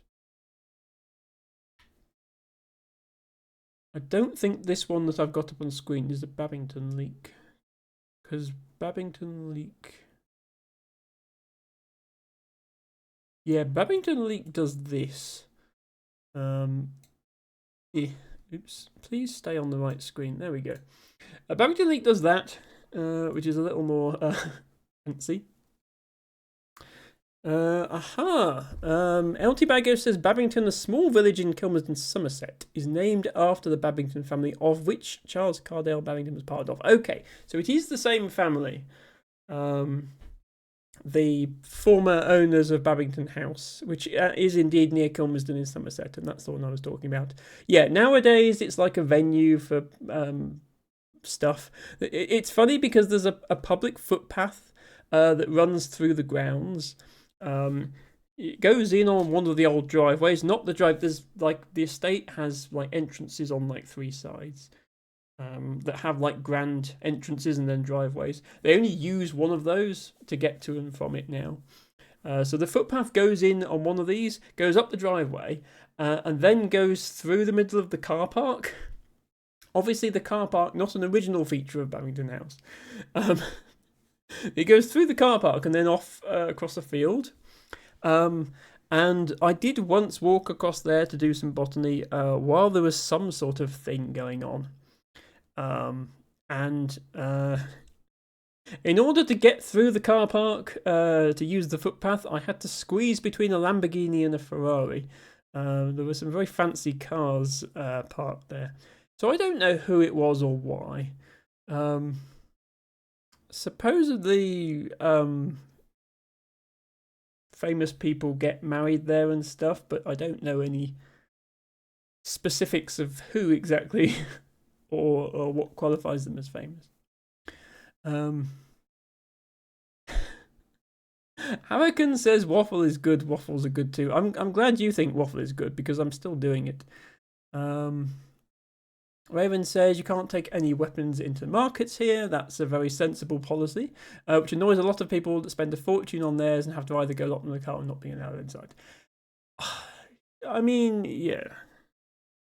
If you're going to a public event that doesn't explicitly allow weapons, like, you can do the cosplay thing of make a weapon out of foam that's very obviously a weapon, very obviously a prop, rather than something that looks like a weapon.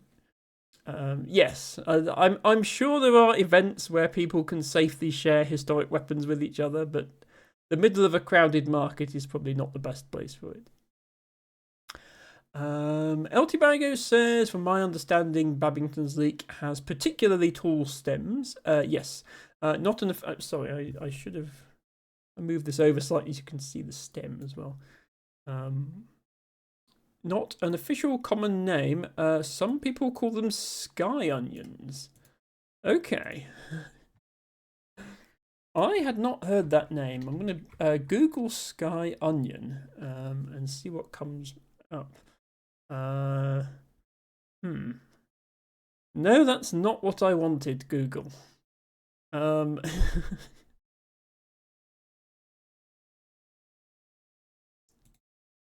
It does give me this photo of this guy with his record-breaking onion, but yeah, that's not that's definitely not a wild leek. That's very heavily cultivated. That's the equivalent of a bodybuilder who's taken too many steroids. That onion. Yeah, this is the plant we're talking about here.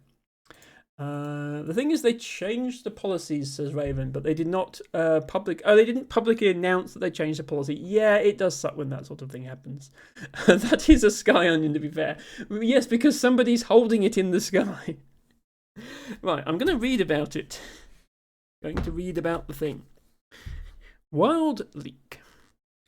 A bulbous perennial herb found naturalized in rank vegetation in sandy and rocky places near the sea, where it is usually associated with man-made habitats such as old fields, roadsides, hedge banks, ruined settlements, paths and tracks, bulb fields and drainage ditches, and often spreading from there onto sheltered cliff slopes and stream sides. Elsewhere, it grows as a casual garden escape on pavements, waste ground, and other disturbed places. There are 3 distinct varieties recorded in our area. Variant Babingtonii, thought by some authorities to be an endemic, is widespread in southwestern Britain and Western Ireland and has greatly extended its range since the 1960s. But there is also a variant bulbiferum, which is confined to the Channel Islands, where it is relatively stable. and variant Ampeloprism, scattered throughout the range of the species and may be declining. So wild leek is not a native plant to the UK. It is called wild leek because it's the wild version of the plant that occurs where it is native. But it is not naturally in the UK in the same way that related plants like wild garlic or wild onion, which are obviously, as you would imagine, close relatives. Those are both native to the UK. I haven't recorded wild leek personally. Looking at the map, it looks like Cornwall is the place to go if you want to see it, and you will almost exclusively see the Babington leek variant that T-Bago requested if you do go there. I will bring up a distribution map quickly. Allium. I suspect it has been. Yeah, it has been recorded to in the level of detail of which variant it is, but you can't always trust such records because sometimes botanists do get it wrong and record it as the wrong thing. So yeah, this is the records for Babingtonii. You can see the Isles of Scilly and Cornwall. If I select one of the other variants. Bulbiferum, it mentioned on the Channel Islands in just a couple of spots, and there's one random record for it just outside Torquay. I'm not sure how much I trust that one. And also this is the other variant. Okay, this one does actually occur in North Somerset. So good news is I might actually be able to record it one day. Bad news, the majority of the records occur on Steepholm. So these two islands here, this island is actually part of Wales. This is called Flatholm. This one is actually part of Somerset. So it falls within North Somerset for botanical recording purposes, which means that every so often Dr. Crouch has to go over there on the boat and check the plants, because you do get different things than you get on the mainland. I've never been there myself, but I'm sure I will do one day. Looks like you do get it just outside Weston as well, so there is hope of me seeing it one day. Although I worry that the book says it's declining. Also found on the Isles of Scilly. Yeah, there's quite a few plants that grow on these outlying islands or the tip of Cornwall that just don't grow anywhere else in the UK. Because the climate is different, and also, you know, if stuff is being blown on the wind from France, for example, then that's where it's going to end up first. Sailing adventure, yeah, there are semi-regular tourist excursions to Steepholm. During the World War II, it was fitted with a bunch of concrete bunkers and guns and stuff because of its obvious strategic importance in protecting the port of Bristol from incoming boats. So there's all that stuff still abandoned there, and people go and look at that. LT Bango says for this recipe use one onion, referring to the giant onion I had up earlier. Yeah. Onions are usually fairly standard size, but yeah. People like to grow big veg. It's a long-standing tradition. And you know, it's humans will make every activity imaginable competitive in some form. Oh, this is this is the photo I remember.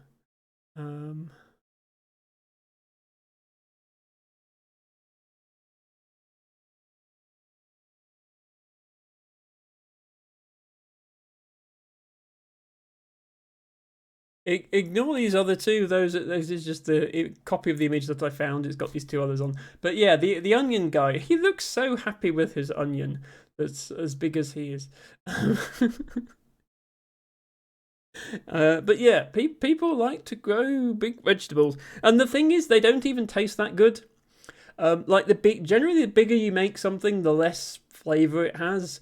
As anyone who's ever eaten wild strawberries and compared them to commercial strawberries will tell you.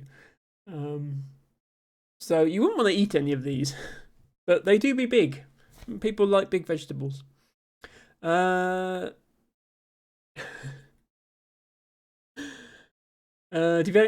says the stems can apparently reach 5 to 6 feet, 1.5 to 1.8 meters. Talking about the sky sky onion. That is big. That's like my height. So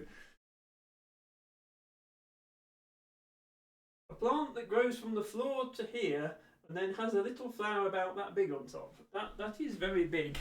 I didn't find any photos of that in a quick search, but LT Bago says... okay, yes. LT Bago has another page with information on it, which has more photos of... Yeah, you see that the flower head is not quite as neat as the other wild leeks, where it's in a sort of nice pom-pom. It's a bit more raggedy. But yeah, also, if you imagine this stem just going on forever, I can't find a good photo of it. But thank you for sharing that page, Tibago. That's helpful. Oh, the wonyan for El Tibago's recipe. Yes. Yes. How to make onion soup. Step 1. Onion. Okay, that's probably enough botany for one day. We have another Hexagons game to look at. So I'll just quickly put the books back. It is still 29 degrees. I'm still melting, but if I made it this far, I can probably make it another hour or so. So let's see if we can do that.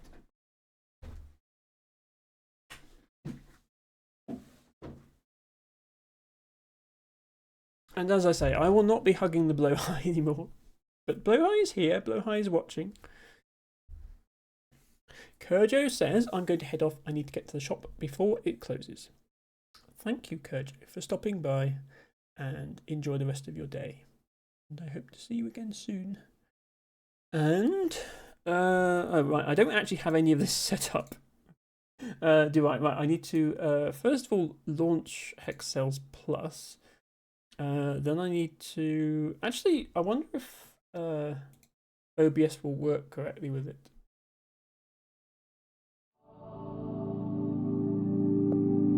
Well, there's music at least. I'm going to have to adjust the sound to a good level. And this is going to be another one where when I tab out, it stops playing the music. Sorry in advance for that. I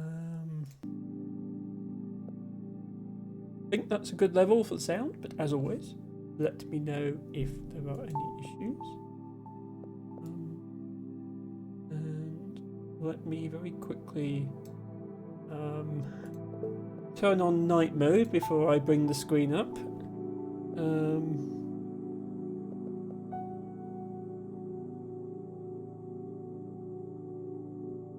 Hexagons Plus. I suppose I should change the game category as well. I'm guessing Hexagons Plus has a separate entry in Hexagons Plus. Yes, it does. It actually has more followers than Hexagons. Interesting. Okay, right. Sorry about all that. Hurricane says 31.8 degrees where you are. Fortunately, my brain is no longer required for the day. Yeah, I'm glad to hear it. But please do, don't overheat. Drink plenty of water. Don't go out in the direct sunlight for too long. Except all the usual advice that concerned Emmas might give to viewers. Right, this is a familiar looking screen, although there are more levels in this game. There are They've fully embraced the hexagon now. There are 6 sections, each with 6 levels. Correctly mark all orange cells, blue or black, to solve the puzzle.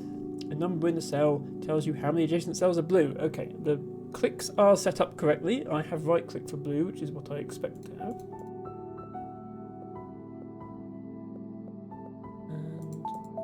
And, so there is a new feature in hex cells. A new clue type, a new puzzle element that wasn't in the previous game. I think it doesn't come in until the second area. All puzzles can be solved without guessing. They can also be solved with guessing if you're feeling lucky. But we will try not to do that.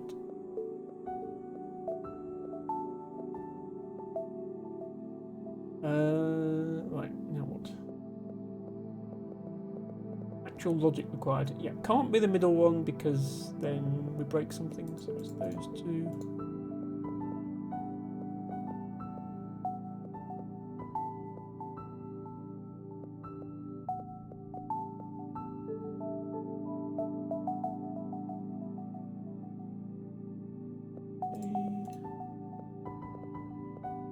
I'll just run through these early ones quickly so we can get on to the more difficult ones. And as I say, I do remember this game being more difficult than the first one. So we certainly won't be finishing it today.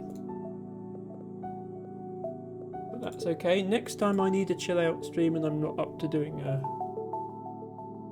a more involved game, I will come back to it. Okay, so reintroducing the brackets. A number inside the brackets tells you blue cells are consecutive. And so we know it's those 3. Here we know it's these 2 and one of these, so not that one.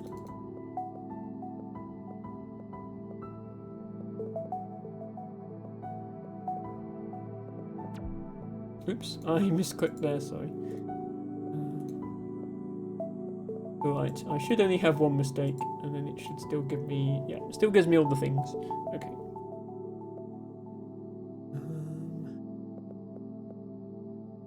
Yeah. Okay. We have a 4 with 5 cells around it. Once again, dashes tell you that the blue cells are not consecutive. We can do that immediately because of how that works. This 2, it can't be these 2, so it's got to be that one and one of these 2. This 3, it's got to be the 2 outer ones and one of those. This 2, because it's this one, it can't be either of those. Which means it's that. That has to be that. Has to be that. That has to be that.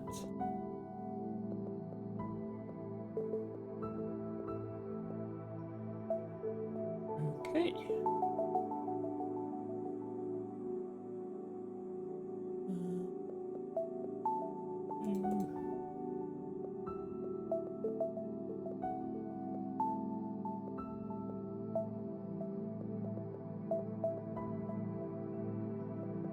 Those 2, so not that one, not those 2, so those 2 and one of those.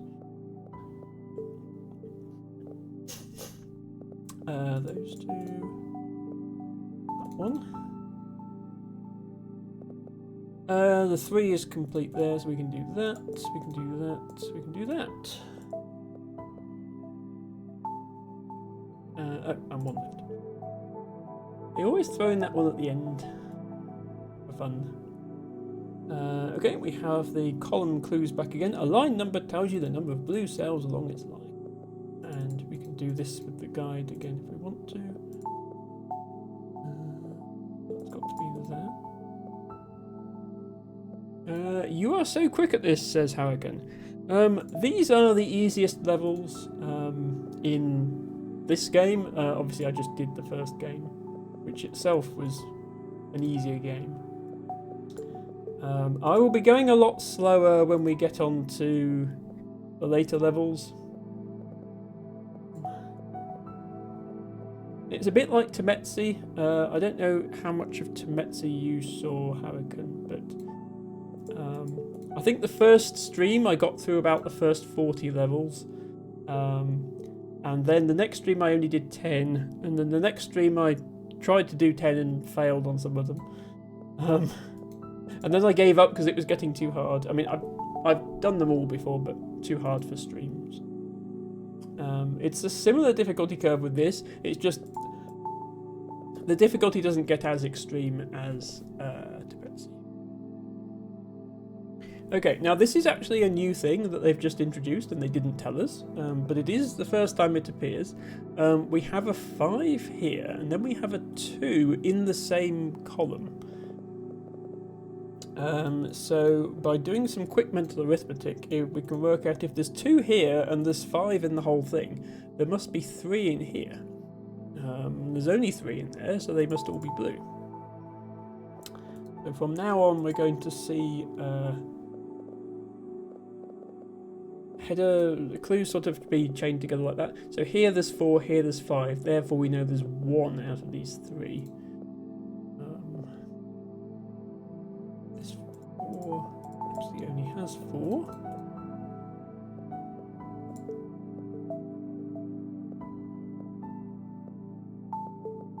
But yes, in general, Hurricane, I'm usually quite fast at Minesweeper type games. I say quite fast, that there are people who specifically try to play Minesweeper type games as fast as possible, like they compete for the best times, mostly just with the classic Minesweeper, not any of these variants. What they can do is unbelievable. They're not even consciously thinking, they're just like using pattern recognition to click in the right place. And yeah, they can go at speeds that I find unbelievable. So if I ever seem fast, go watch a Minesweeper World Records video. It looks like they're clicking faster than you should even be able to click the mouse, never mind knowing where to click. Okay, 2 non-consecutive here. Maybe one day if we ever do actually do Classic Minesweeper on this stream, which we might do, we'd have to run out of variants first. But if we ever do, I will show you that type of record. Just to put to rest anyone who thinks Emma is good at video games. Okay. What? 8? 1, 2, 3, 4, 5, 6, 7, 8, 9. Annoying.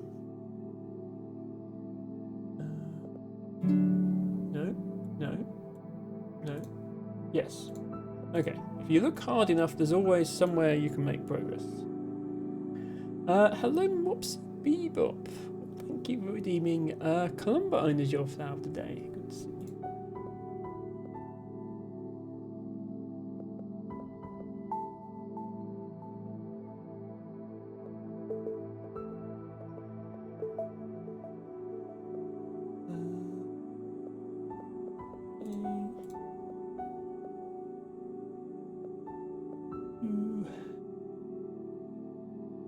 Really be closing, like hiding these clues when I've used them, because otherwise I'm going to lose track of what I've used.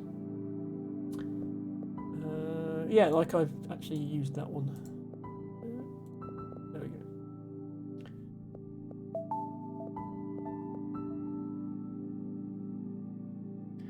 Nespar says, can I ask a technical question to the most knowledgeable streamer?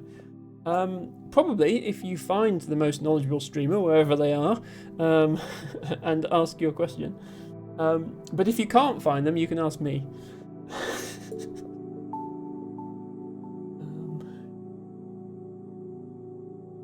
If it's about OBS, though, the answer is probably use black magic and hope it works. Always seems to be the answer with OBS.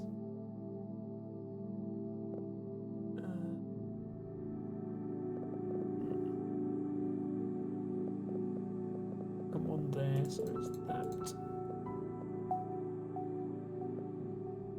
Oh dear, I'm getting the side eye from Nespa. I am getting the side eye.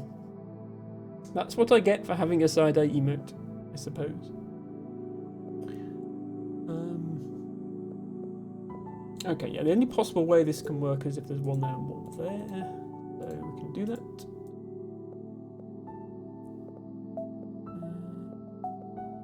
There we go. Nespar says, is there a reason one might choose to use a bot account like Emo's bot over enabling my bot to operate through my own Twitch username? So, not really. Like, it doesn't allow you to do anything you wouldn't be able to do otherwise. There are possible reasons. One possible reason is if you are using some sort of third-party software or service for your bot. Like, I wrote my own bot, so I know exactly what it's doing at all times because I wrote it. But if you don't fully trust a bot, the software that you're using, you can give it access to your bot account, which is just an account. Like, all it can do is chat in your channel. Versus giving it access to your actual Twitch account, where it might then try and do other things. Another reason is just so that it's obvious to your viewers or chatters that it is a bot. Like if somebody types something in the stream and then a reply comes from the Nespa and it's got the broadcaster icon, they might think that you'd actually typed out that reply. I mean, it's unlikely because the reply would come back straight away. But it can make it more obvious that it's a bot rather than the streamer.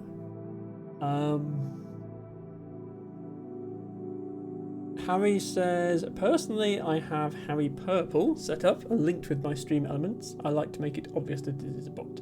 Yeah, and that's I suppose the third reason, which is not really applicable to Nespa, is if you're operating a bot in someone else's stream, which I have seen done. For example, in Scrabble streams, people may have like dictionary bots. They would bring their bot into someone else's stream. If you're using a bot in someone else's chat, you don't want to be doing that under your own account because it needs to be obvious what's coming from the bot and what's coming from you, because that streamer's mods need to be able to act appropriately. And obviously you would only do that with permission from the streamer anyway. So that's the reason. Those are probably the only reasons. A lot of people do, even big streamers do just use their own account. I suppose maybe the fourth reason, I suppose, is just that's how the bot works. Like Stream Elements and Seribot and stuff like that. You're not running the bot is running on a server somewhere and you just enable it for your stream, so it's going to be under its own account, is the other reason. In other words, you don't get a choice. But it's certainly not mandatory. Izzy says the other reason is to make sure if your bot is doing any sort of moderation, it can't accidentally pop your other moderators. Yeah, that's very true actually. There's another reason. Yeah, it can be safer to run a bot as just a moderator rather than as a broadcaster.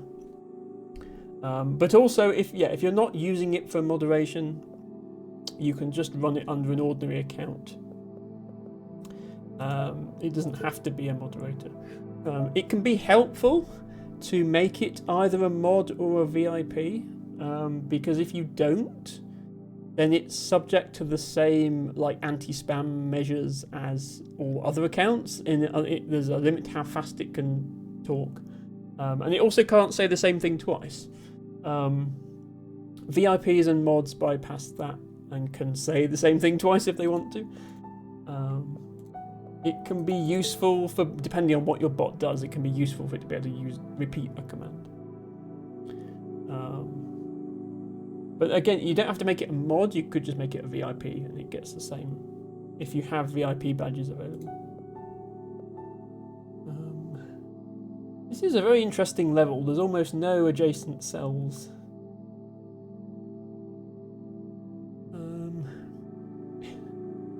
The nest bot, yes. Plus, there's a very obvious name for your bot that Tibago has just suggested, and that I really hope now is available, because it would be a shame if not. This is a 5 and there's only 5. I would go and register that quickly, Nestbar, before anyone else notices.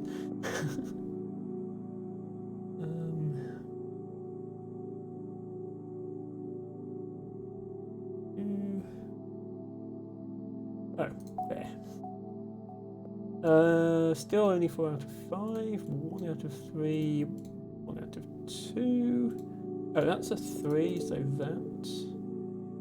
Oh, right, and then that's done. Okay. Now that 3 is done. Now that 2 has to be there, which means it's not there, which means that 2 has to be there, which means that 6 has to be there, which means that 3 has to be there, which means that 3 has to be there, which means that 3 has to be there. Easy. Oh, it's unavailable. That's annoying. If it's inactive, sometimes you can persuade Twitch to let you steal it, but it helps if you're a big streamer, I think, with that. Yeah, that is a shame. Oh well.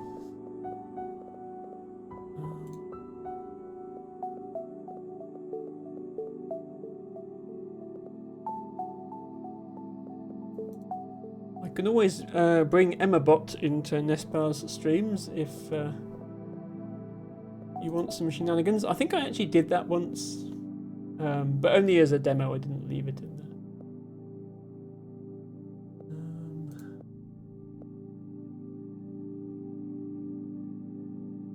Okay, I've just marked all the obvious things, and that didn't help. What else do I need to do? Oh, that's a 6, so that's just all of it.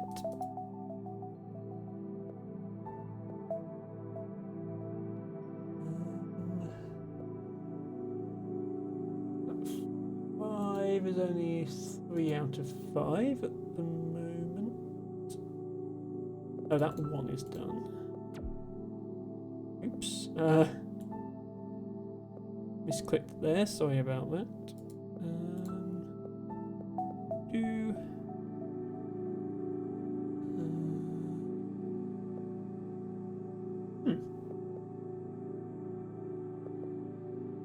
See what I mean about the difficulty getting a little bit harder in this game? We're only on the second area, 2-5, and already it's this. 1, 2, 3, 4, that is complete. Because we know there's one there.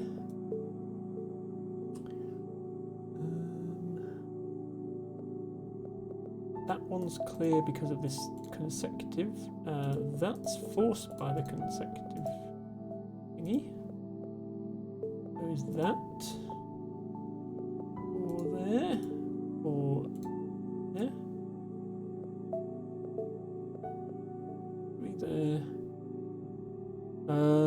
What else am I not using? Not using that, not using that. There's one there, which means those two. 1, 2, 3, 4, 5. 1, 2, 3. I'm turning my head sideways. Probably a bad idea. 1, 2, 3, 4. I'm going to get a 60-degree bend in my neck at this rate. 1, 2, 3.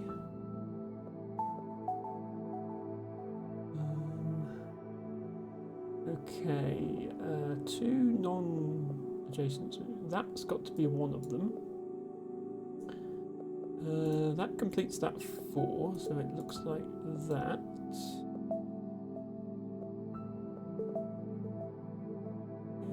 1, 2, 3, 4, 5. Okay, 2 more. Wait, oh no, we have to use this. 1, 2, 3, 4, 5. Now there's 2 remaining, there's only 2 cells remaining, it's got both of them. Right, we were let off for our one mistake, fortunately. Right, some debate about the Nest bot. Doesn't seem to be an account linked with it. Some accounts are unsearchable. The account does exist, just looked, created July 2021. Yeah, that's annoying. Sorry. I'm. Please bear with me without a game for a very short moment here.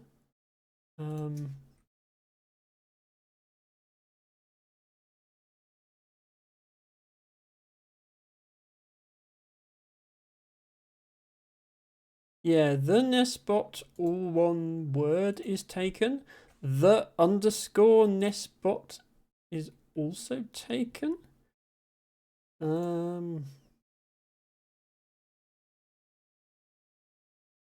Just wondering the underscore Ness underscore bot. I think the underscore Ness underscore bot might be available. Then the formatting of the bot's username doesn't really fit with yours, so that's not ideal. That's a possibility. Hello, Matcha Catcher, by the way. Welcome in. Thank you for redeeming Tree Lupin as your flower of the day. Hope you are well. LT Bagger says anti the Nesbot is taken, must be a thing. Okay, yeah, somebody else has got a stream where calling it the Nesbot makes sense, apparently. That's a shame. Enough of a thing for somebody to be anti it, anyway. How curious.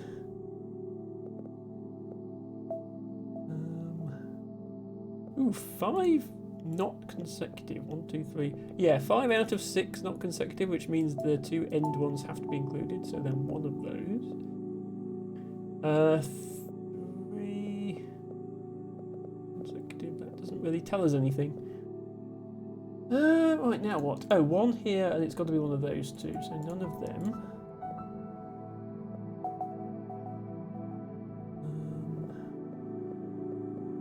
Interesting. I'm sure we can derive something from this pattern of 2s, to be honest. 1 there, 1 there. And 1 there. So this is also empty.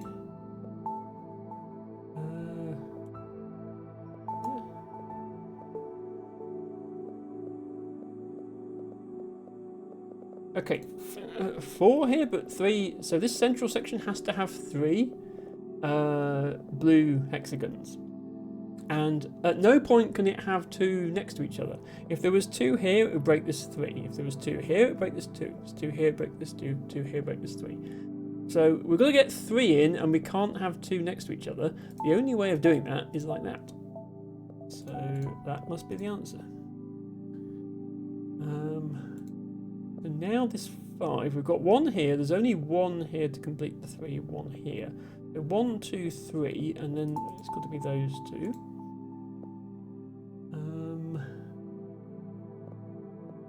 I'd like to be able to do something similar here, but I can't at the moment.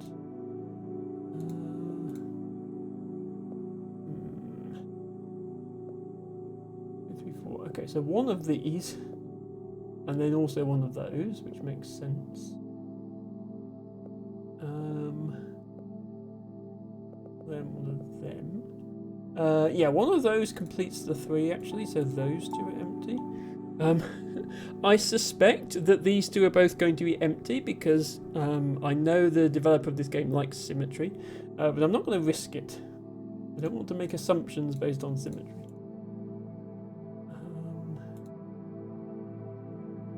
How do we progress though? There's got to be 1 here, I think. If there were 2 here and this was empty, that would force that pattern. That actually would still work.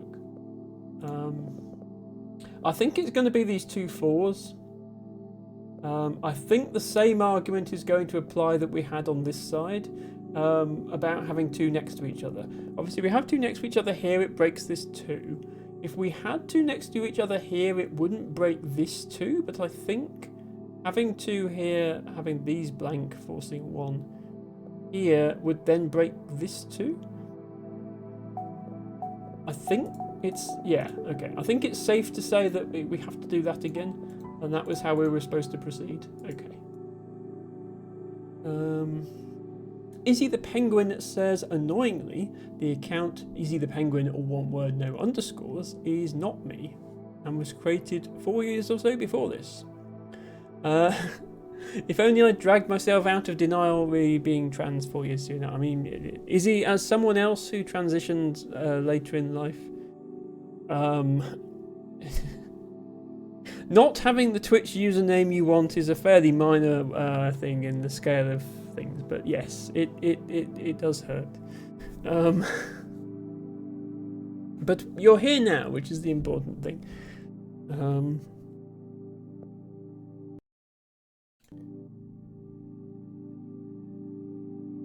I don't know, I'm going to tab out of the game for a moment. Just how about like you'd want to have the Nespot all one word, no underscores. So what about the Nespot all one word, no underscores?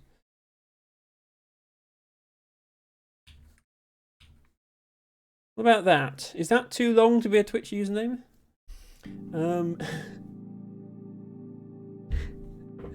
Hello, Ratmost, best rat streamer. So good to see you.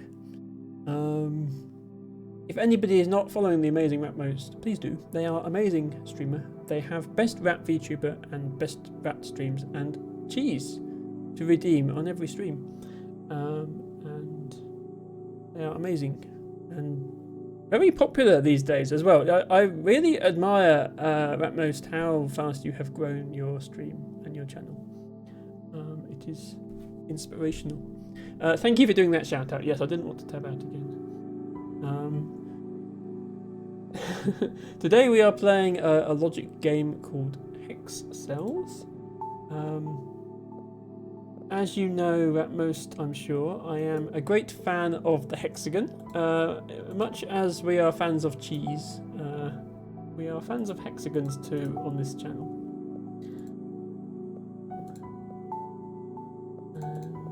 And, there we go. See, I told you those were going to be not blue because of the symmetry, but I didn't have actually tried it. Of those are done. How do we solve this last corner then? Oh, we look at this. 1, 2, 3, 4. And 2. There we go. Ratmost also admires the hexagon. Yes, there are 3 games in this series: Hexels, Hexels Plus, Hexels Infinite. We finished the first game relatively fast at the start of the stream. And we've done the first part of the second game, yeah, the second game assumes you've played the first, so the difficulty ramps up a lot faster, and so the second game is a lot longer. We are not in any danger of finishing that today, but it does come with different music, and most importantly, different sound effects when you clear a cell. Which of course is the most important aspect of all. The satisfying noises.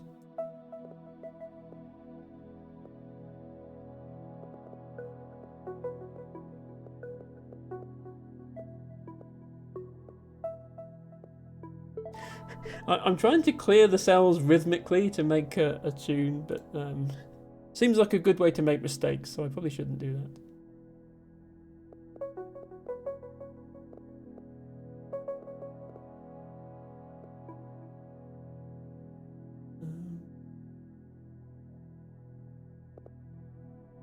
One. So this one doesn't refer to just this one; it refers to the whole diagonal.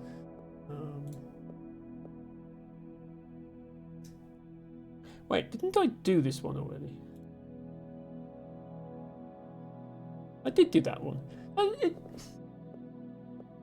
The game showed these ones as being yellow, like I hadn't done them. So I went back into them, and then I was like, I've done those already. Okay, now it's correctly showing I cleared all of them. I'm very confused, game. Someone watch back the VOD and assure me I'm not hallucinating from the heat, and the game did in fact show section 2 is uncleared just then. Okay, so yeah, this section 3 actually introduces another new thing, but it doesn't tell you it's introduced a new thing, it just does it. Question marks on the cells. Question mark means I'm not going to tell you how many hexagons are adjacent to this. You've got to work it out from other information. This is something that Tametsi had. It's something a lot of Minesweeper type games have. It can be useful, certainly for a puzzle designer, if they want to avoid giving away information in a particular place that they would otherwise be forced to give away.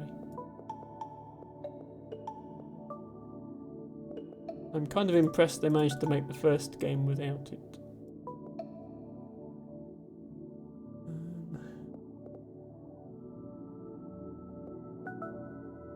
No, it's these two because there can only be one here, there can only be one here. We've got to make 4. Because this is non-consecutive, it can't be that one. That one. This 3 is actually done. So let's do that. They're starting to get hard now, aren't they? One of those two. This 4. Oh, that 4 is actually finished. So do that. So one of those two, one of those two, one of those two. Okay. And we've got to put 2 in here, which means we've got to put 1 in there. So we know there's a total of 3 blue hexagons in this area. 2 of them have got to go in this column to make the 4. So 1's got to go in here. 1, 2, 3, 4. So that's actually got to be blue.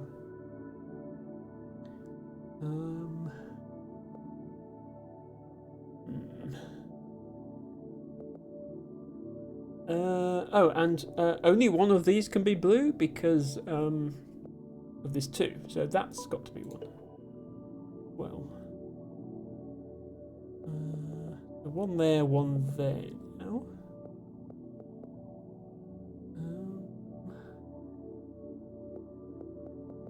So 1 there. Oh, the fact that this is non-consecutive means not those ones.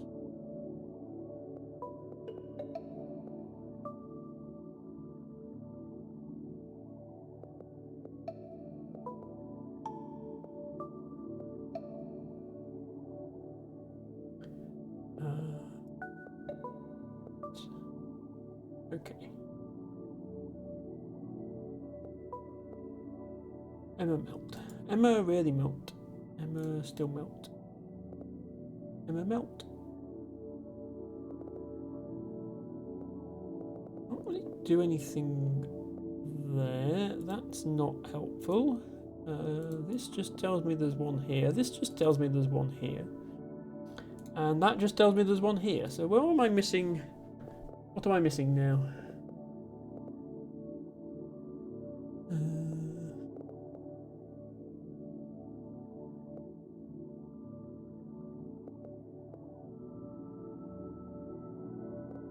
I mean, this 4, we've got to put 2 more in here. They can't both be here because one of these has got to be here. But that's really the only place it's constrained. This 3, it can't just be these 3 and this 3. It's got to be at least one of these, and then it's got to be one of these, and then 4 out of those 5. But we don't know which one. And this just tells us it's one of these 2.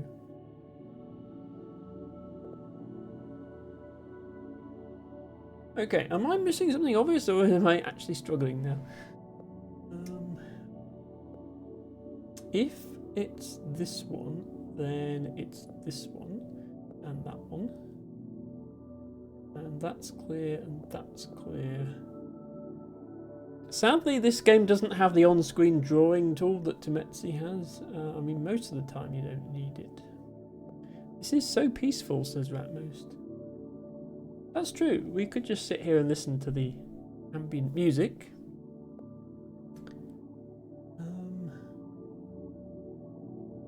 would quite like to solve it. I think I see what we can do. Because of this 2, only one of these can be a blue hexagon. So actually those 2 have to be. I feel like that doesn't help us though. Oh wait, no, this, right. This one and one of those, so not those. That's what I was missing. Okay, we make progress again. Panic over.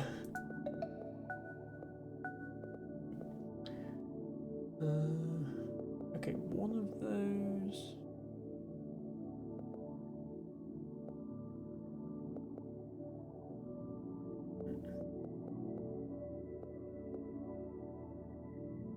Like, that's not possible.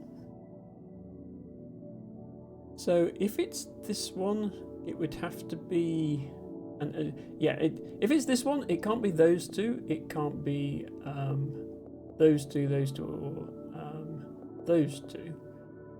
So if it's that one, it would have to be those 2, and if it's that one, it would have to be those 2. So either way, this has got to be blue. Yeah, interesting. Very interesting bit of logic.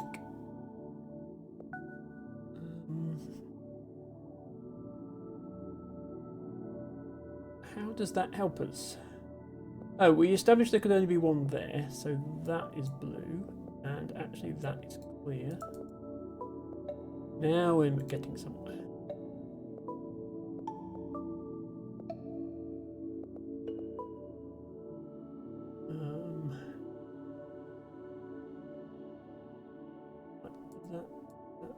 That is all finished with. That 4 is done. And we have 0 remaining, so the centre is actually clear.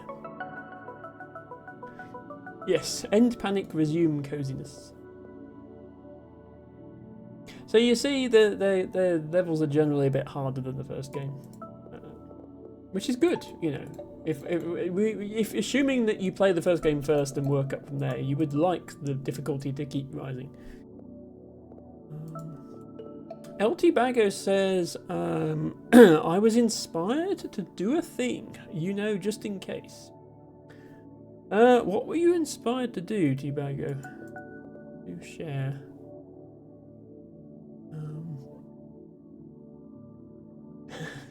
Nesper has finally seen my suggestion for a name. Elaxo. Oh, Elaxa Bottle. Hello to what I presume to be LT Bago's new bot account.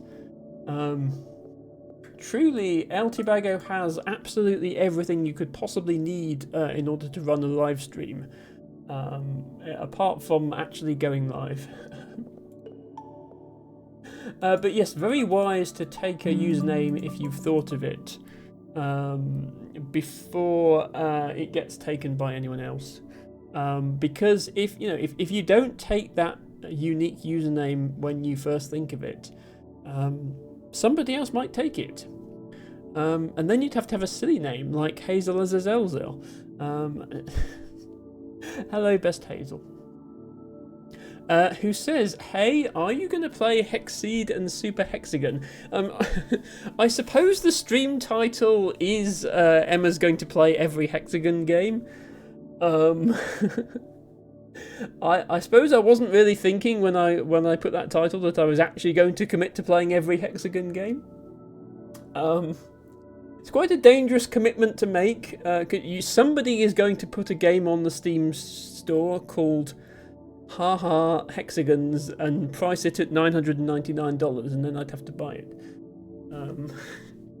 I have heard of Super Hexagon. I'm very bad at that kind of game, but I have heard of it. I'm actually not sure what Hexseed is.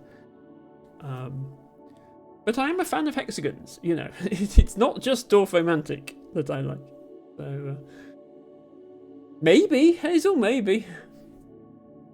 And sorry for mocking your name. It is an amazing name. An Amazel as a Zelzel, in fact. Thank you for redeeming Black Poplar as your flower of the day. And thank you for being here. Izzy says Hexseed. Oh, Hexseed is another Minesweeper Hex style thing. Okay. In that case, the answer is yes, I'll definitely play it. Whether I'll play it on stream, I think people might be a little bit sick of hexagon Minesweeper clones, so I might play it off stream. But I'll definitely play it, Hazel, to answer your question in the affirmative. Super Hexagon is probably not a game you'd enjoy, but I would actually love to see you try it. Okay, fine, Hazel, if you insist, I will try it. Not today, because I'm already melting, but in future, maybe. Just for context, Hazel, we are having a heat wave here in the UK, and in fact, my thermometer has just ticked up to 30 degrees. And unlike Americans, we don't have air conditioning in our houses. So. Emma melt.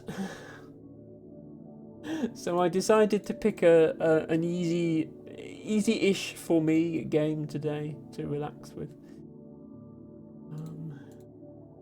rather than try and start something new. Although this is quickly reaching difficulty levels that kind of make that a silly idea. So we'll see.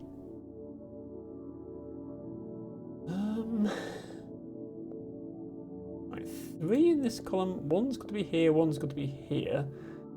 We haven't got to go here though, because we could go there.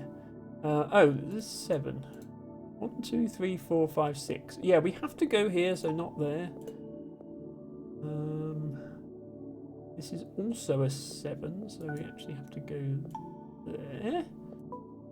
Okay, it does help if you look at the numbers at the top. I always forget the last place I look. Ratmo says, I don't want to go actually log in on my bot account, but she's called Bank of Rat. Yes, the Bank of Rat, who holds all of our cheese for us. Hazel says, I managed to win survival 60 seconds in all 6 modes of Super Hexagon, and I'm so proud, but I think I only ever did it in the hardest level ones. No, I have seen gameplay of Super Hexagon, Hazel. That is actually impressive. I applaud your Hexagon navigation efforts.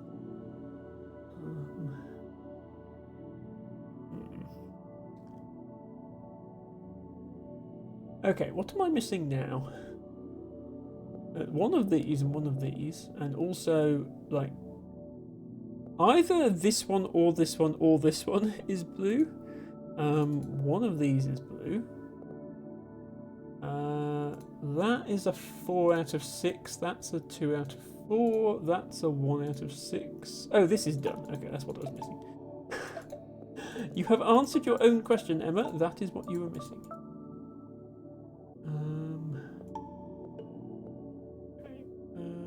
That's 5. Right. Now what am I missing? Izzy the Penguin says, very nice of the Bank of Rat to keep hold of our cheese. Ah, is Izzy also a Rat fan? I've noticed quite a few Emma fans are now Rat fans, especially Harry, who seems a particularly devoted Rat fan.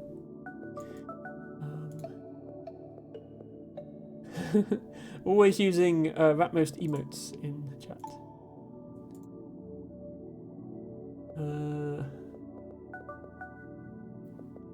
I consider myself a bit of a Rat fan, personally. I have a subscription to Rat Facts.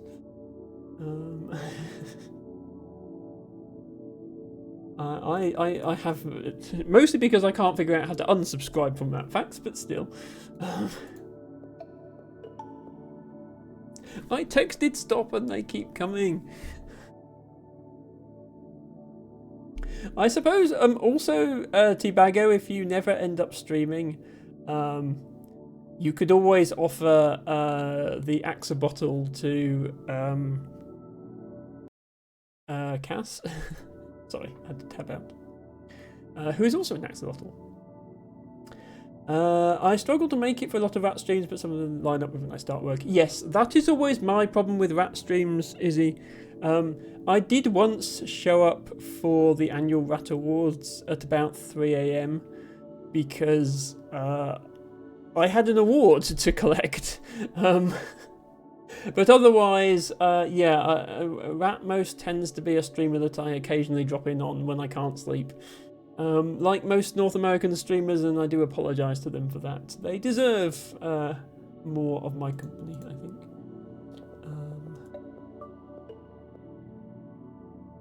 Is that 4 now? 1, 2, 3, 4. Yes. Okay.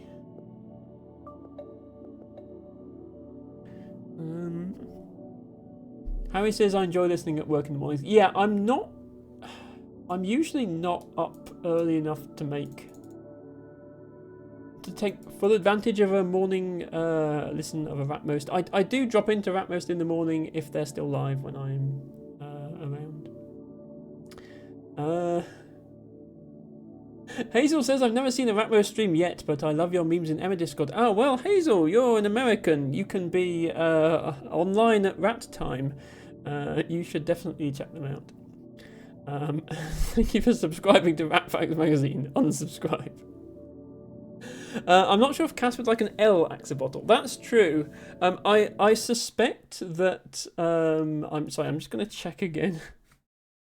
But I strongly suspect that axolotl on its own is probably taken. Yes.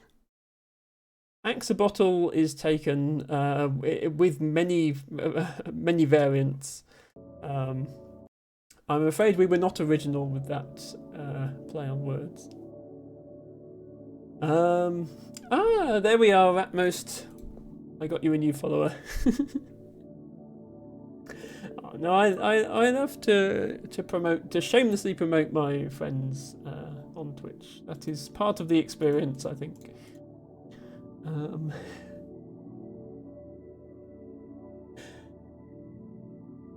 And there we are. It turns out Castelotto was lurking all along. Yes, Cass, LT Bago is also, his streaming persona is also an axolotl. We just need to persuade him to actually stream. Maybe from one axolotl to another, Cass, you could do a bit of persuasion. Okay, how exactly do I solve this remaining hexagon?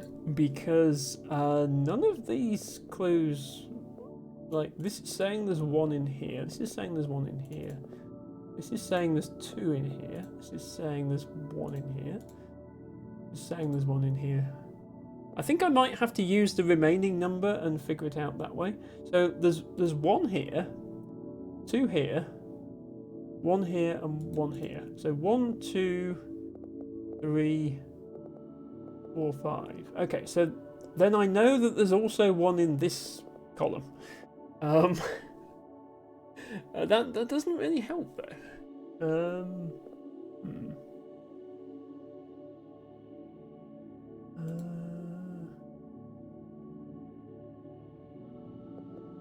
I know there's only 1 there.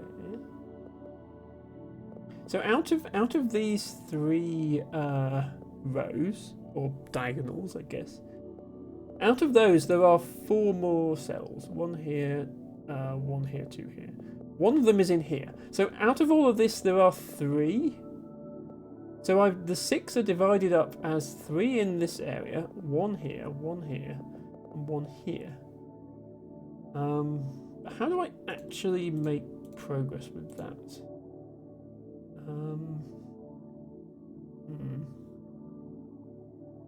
LT Bago says, I may just be taking the form of an axolotl to save you from the madness that would surely come from viewing my true eldritch form. Maybe not, who knows. T-Bago, you've posted pictures of yourself in Emma Discord before. And whilst I completely respect your personal choice not to use a camera, I assure you that it is far from eldritch. I think it looks very nice. Cass says, T, did you know there is a Discord server exclusively for Axolotl V and PNG tubers? Ah, well, there we go. Do they have a rule that you actually have to be streaming with your avatar, or just that you have to have one? Because maybe that will convince Steve. Okay. How do I solve the end of this level? Yeah, everything I greyed out doesn't refer to this top left hexagon. Like, everything points down. There's no upward pointing clues. Yes, you do have to be streaming. Ah, there we go. Yeah, I don't see how I can actually ascertain anything here. It's not one good thing about this game that normal Minesweeper doesn't have. If you flag something as blue incorrectly, that does count as a mistake. In classic Minesweeper, you can flag somewhere that shouldn't be a mine, and then you have to spend ages hunting for it at the end when it doesn't add up. But I know that this is all done correctly. Otherwise, it wouldn't have. Otherwise, it would have said so. I mean, I guess. Oh, that's okay. That's what's missing. That's empty because it's adjacent. For some reason, I just couldn't see that as being adjacent to that, even though it is by the rules of the game. Okay. So it's that. Yeah, okay. Right, never mind. Panic over. I mean, you can panic if you want. I'm not going to stop you. Emma, panic over. Altibago says I didn't, but there's a Discord server for everything. There is indeed. The beard that drives you is mad, says Ratmost. Ah, you've also seen Picture of Teabagger. It's really cool. There's so many of us. Referring to the Axolotl Discord. That's really lovely to hear, because you just know that if somebody has an axolotl as their avatar, they must be an awesome person, because axolotls are just so cute and chill and friendly. Like, the sort of person who looks at an axolotl and goes, yes, that's me, is the sort of, well, like Cass, basically. Is a person like Cass, and Cass is amazing. Okay, this 5 actually reaches all the way over here to include one of these two, so it is actually complete.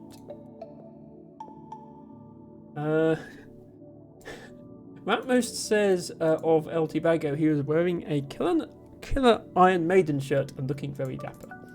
Yes.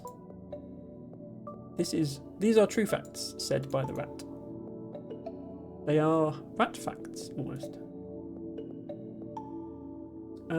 Okay, there's a strategic wall of question marks across this level, designed to prevent me from finding anything out about this area. There's got to be one here, which connected with this means that at most it comes up to here, so these two are empty. With that, we have moved beyond the wall of question marks and uncovered the truth. Now it has to be there.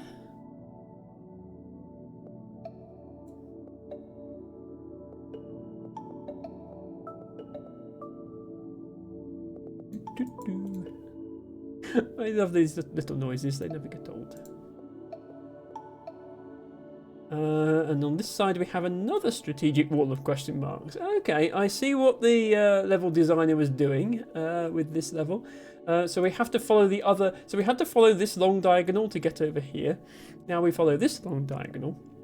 We see that one of these must be blue, and that completes the 4. And now we've got to pass this wall of question marks.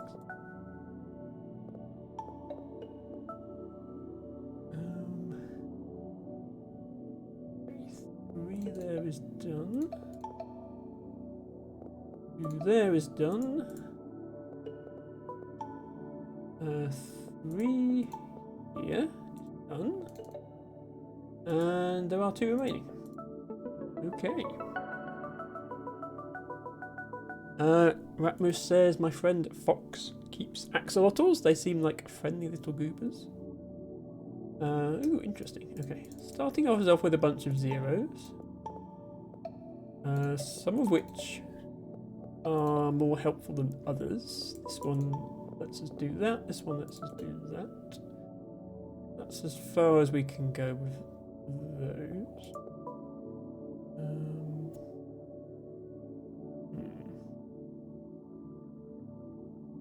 Okay, now what?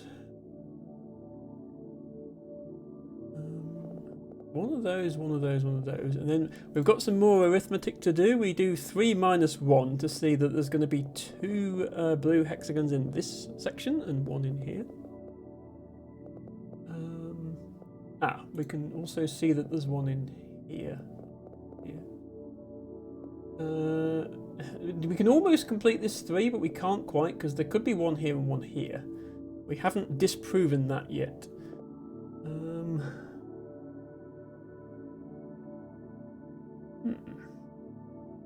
And there's 6 out of these 9, which is unhelpful. Okay, how do we make any progress here?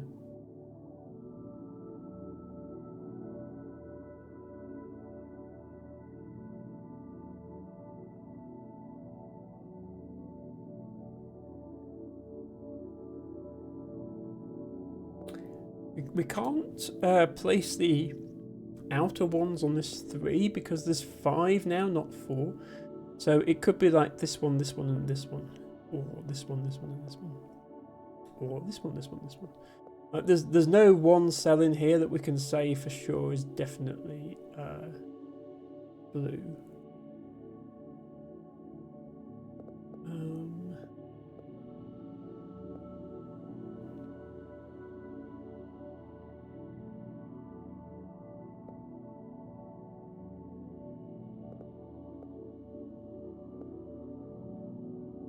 Anything with this one. Obviously, if this one is blue, then that completes this one. But if this one is blue, and that's empty, then it doesn't complete that one. Oh, hang on. This 2 is non-consecutive. Okay, that's what is missing.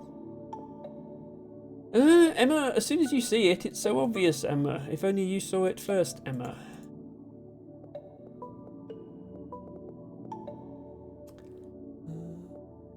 There, 1 there. That one, obviously.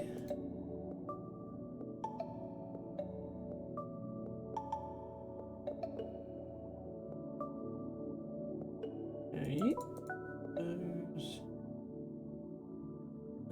This 5, we've got 4 already, and there's 1 there, so none of those are blue. That 3 is now done.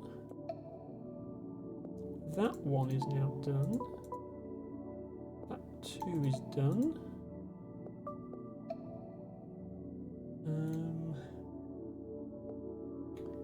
Okay, the dreaded question mark is back. Cass says, I very much want to keep axolotls, but I don't know that much about keeping them. But it's better this way because I have neither time, nor space, nor money to take care of them properly. And if I knew how to take care of them, I'd want them even more.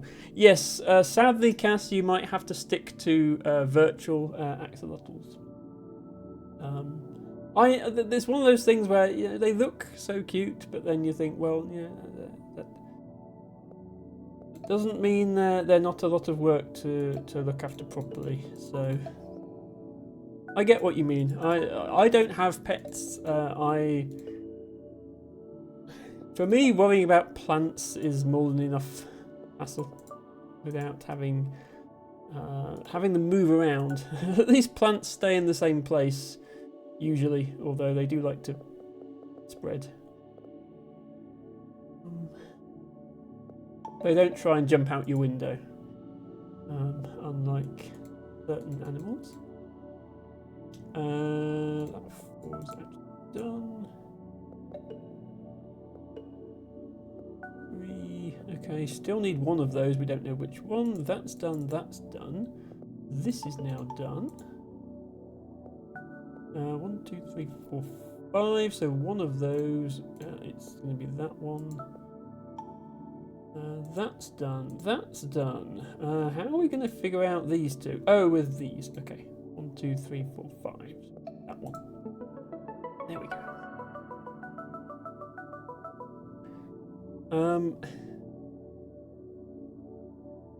Ratmost, why are you being sus?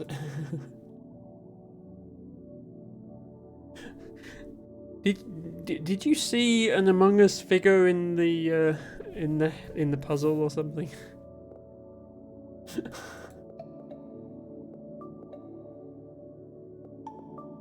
At most suddenly being sus.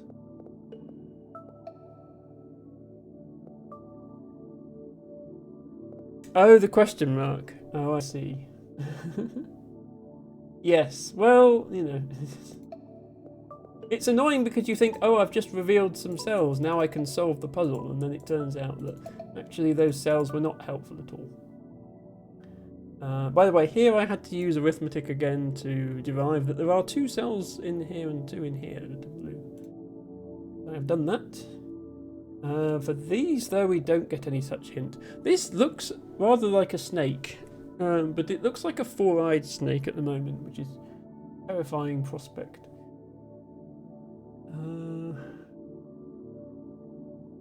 Okay, this 2 is actually done, so we can jump all the way over here now. That one, which means not that one, which means that one, which means not that one, which means that one, which means not that one, which means that one, which means not that one. Okay, Emma, I think they get the point.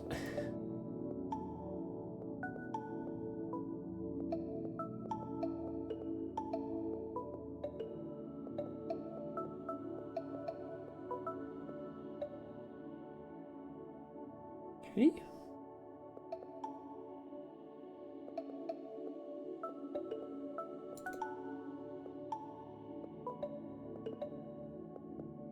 This one has quite a flow to it. I mentioned this earlier in the stream. You don't want a level where you just solve from one end to the other without having to jump around, because it just feels a bit boring. This one is kind of nice. You sort of clear a big area and then you have to jump somewhere else. You're not constantly jumping around. That feels quite good as a contrast.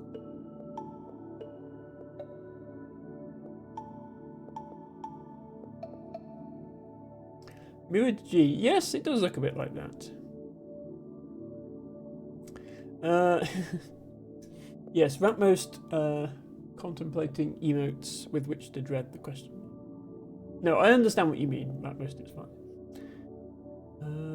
Okay, now what? 2 here. One of them is here. One of them is here. 2 more in there. Oh, both of those to make 5.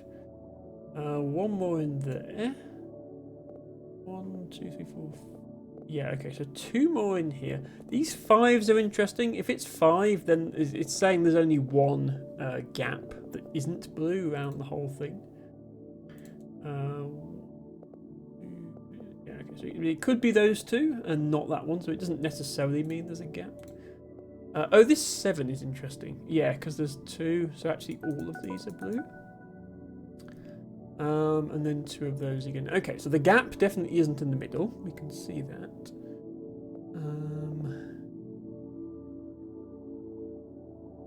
2 doesn't help us yet. That doesn't help us yet. That needs 1 more. That needs 3 more. What about on this side? 1, 2, 3, 4, 5. Okay, there can only be 1 more in here, but it doesn't have to be here. These 2 could make up the 4 and that could be blank, so that's not conclusive at the moment. 1, 2, 3, 4, so there's 1 more out of those 4. 1, 2, 3. Ah, here we go. Right, this is what we were looking for. So there's 3 already filled in, but the 5 can only have 1 gap, so the remaining one has to be here. So these are both blue. One of these is, and neither of those are. Okay. 1, 2, 3, 4, 5, 6. Okay, all of those are blue. That completes that 4. Now that 2 is done. That 5 is done. 4, 6, 2. 1, 2, 3. Okay, 1 of those, and also 1 of those. 3 is now done. Cass sorry, I didn't see your message there. Cass says, what is this game and how does it work? This is a game called Hex Cells Plus. It is one of a series of 3 games called Hex Cells Plus, and Hex Cells Infinite. They're all annoying games where the sound cuts out if you tab out, but there we are. There is a Steam link to the first game in the series from which you can easily find the others. They are all Minesweeper type games, so they all have the basic principle of you have a bunch of cells, some of them you have to mark, in this case with blue, to say that they're mines, and the others you click on to reveal a number, and the number tells you how many adjacent cells are blue. So this 3 here tells you 3 adjacent cells are blue. But Hex Cells is fancy and has some special markings. So if there's a number with a line through it, like this 3 here, that tells you that the 3 cells are not all next to each other. So it couldn't be this one, and this one. They have to be separate. And if the number has curly brackets around it, that tells you that the cells are adjacent to each other. So in this case, it's 3 adjacent cells. We then also have these numbers around the sides, which tell us that on that row, or on that column or diagonal rather, so in this case on this diagonal, there are that many cells. So 5 of those, the cells in that diagonal are blue. And there is another mechanic which we haven't seen yet. But yeah, it's just a Minesweeper clone, but it's one of the better ones. Every puzzle can be solved without guessing, which is one of the frustrations with classic Minesweeper. It is using hexagons, which of course are the bestigons. And yeah, these clue types, the ones with the lines and the brackets, I've not seen those anywhere else. But the fact it has those is pretty interesting. Right, come on Emma, let's solve the rest of this. 1, 2, 3, 4. That one is blue. That one is empty. That's what I was missing. Sounds fun. I mean, this sort of thing, these puzzle games, they're a lot of fun if you like this type of puzzle game. If you don't, then it probably isn't. But it's definitely my sort of game. I like this sort of thing. And I find it good for a low energy stream, such as if I happen to be melting, which I currently am, on account of the weather. Right.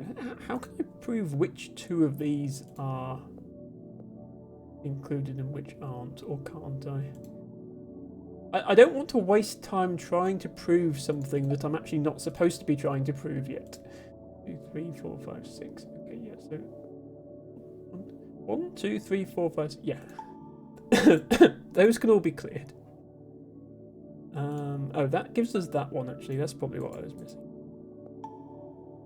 We have that one. And then we also have that one. Now we make some progress. So one of those 2, which means that one, which means not that one. And I think we're about done here. Yes. Cass says, I like Minesweeper type games. I used to play a lot when it still came free with Windows. Yeah, there are still a lot of free Minesweeper games out there. In particular, I'm not affiliated with this site, but let me just drop a quick link. .online. There we are.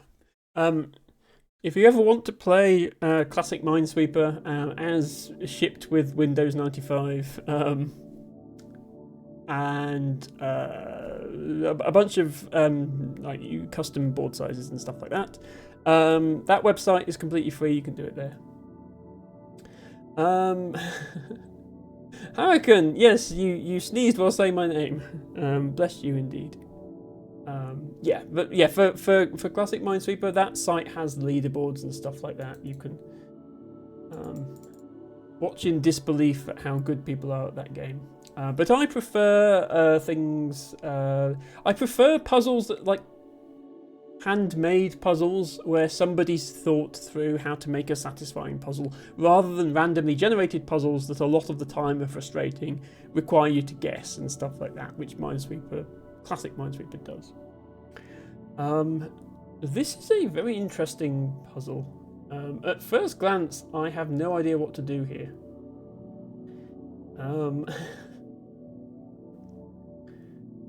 So there's 7 in total. I know that because it says it in the corner. 5 of them are in here. One's in here and one's in here. And we also have some crossing numbers. But how that actually translates into solving it? I mean, basically, wherever the 1 is in here. So let's say the 1 was in one of these two. Then there'd have to be a gap in one of these two, and then these would all be full. So wherever the 1 is here, then that's where it isn't here in a sense. And then one of these 4, one of these 4 must be empty in order to leave space for this one. We can't have these 4 all being mines because then these will have to be empty. So I actually know that the top and bottom ones are blue because there can only be 3 out of these 4. I think that's our inroad that we needed, because now I can clear that. And then yeah, this 2, it can't be these 2 because this 2 already has 1 round it, so it's going to be these 2. So that tells us where our 1 is in that column.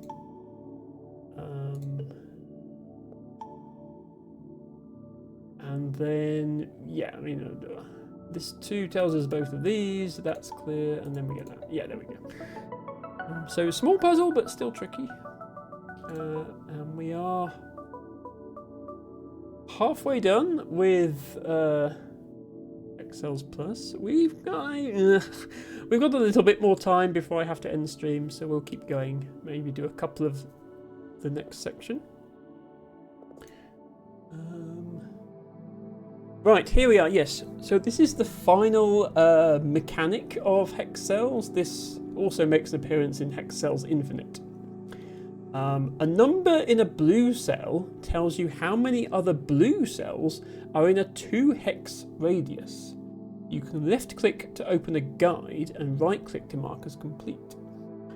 So, what does that mean? Well, normally in Minesweeper, you're either marking something as a mine, or as a blue hex in this case, or you're clicking it to reveal a number. But this game has cells that are marked as mines and have a number on them. And here is the handy guide that it mentions. So a 2-hex radius, so everything immediately around and then everything immediately around that. And yeah, so the total number can be as high as, well, how many are there in total? 3, 6, 10, 14, 18. Yeah, so this number can be anything from 1 to 18. In this case, it's 10, which is conveniently the number of blue cells that are already highlighted, so I can just open the rest of them. And this 12 is also conveniently showing exactly 12 more cells available, so I can do that. 5, 1, 2, 3, 4, 5. So when this the blue cell number, that includes other numbered blue cells as well as plain blue cells. So this 5 includes these 4 and that 1. So I can reveal all of these, and I can reveal all of these on this side for the same reason. And then we have 1 remaining, which is this one.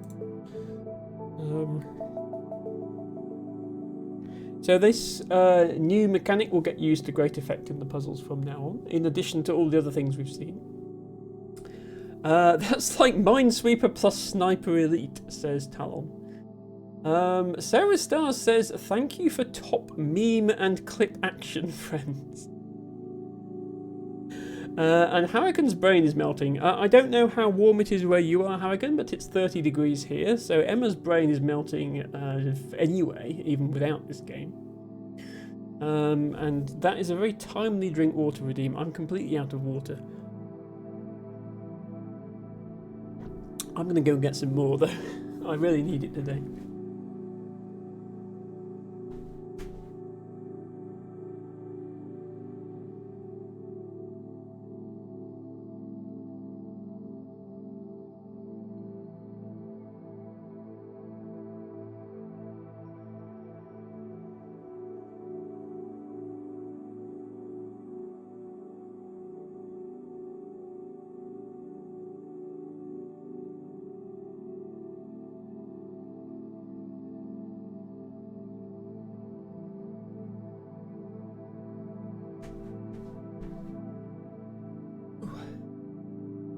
Water acquired.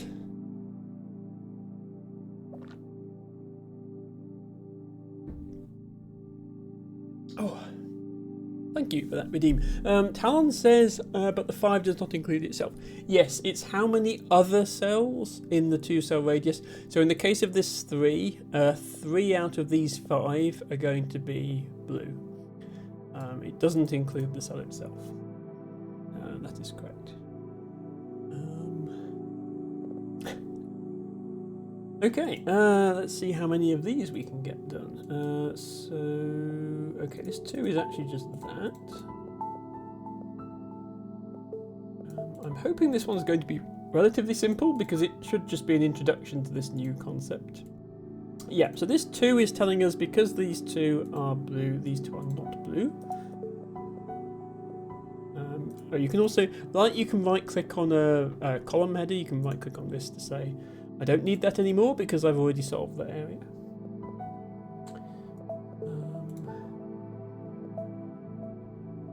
Okay, 4. Oh, wait, yeah, 4 in this area is actually just all 4 of these.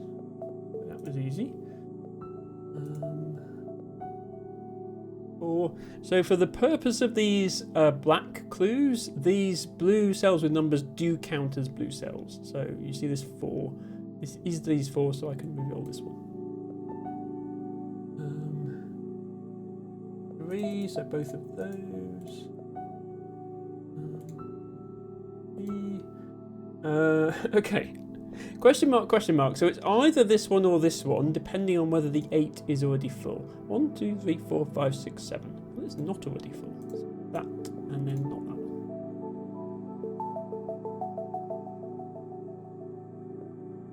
Okay, interesting shape level.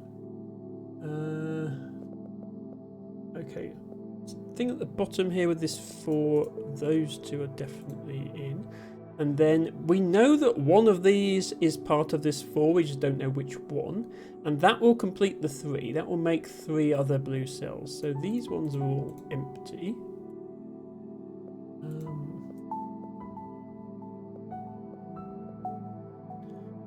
This is saying 2 out of these 4, okay.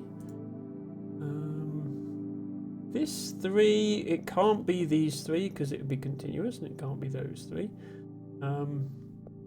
The only thing it can be here that actually works is for this one to be empty.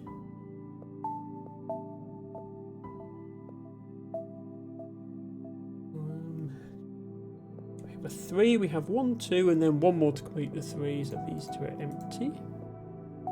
Hurricane says, are we playing Space Invaders now? It does look a bit like something out of Space Invaders, doesn't it? 1, 2, 3, 4, we need 1 more there. That 1, 2, that's now done. This 1, 2, that's now done. Okay, this 3, we still only have 1, we don't know where the others are. I imagine we'll do something similar up the top now. So this 4, we know that there's 3 around here, and we know that there's 1 around here. That accounts for all 4 of those 4, so these are empty. can progress with this.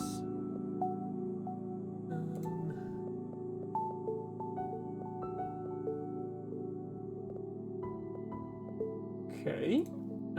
Right, this is an interesting little ending puzzle. There are only 2 more mines left to place, and we need to place 2 in this area, and also 2 in this area.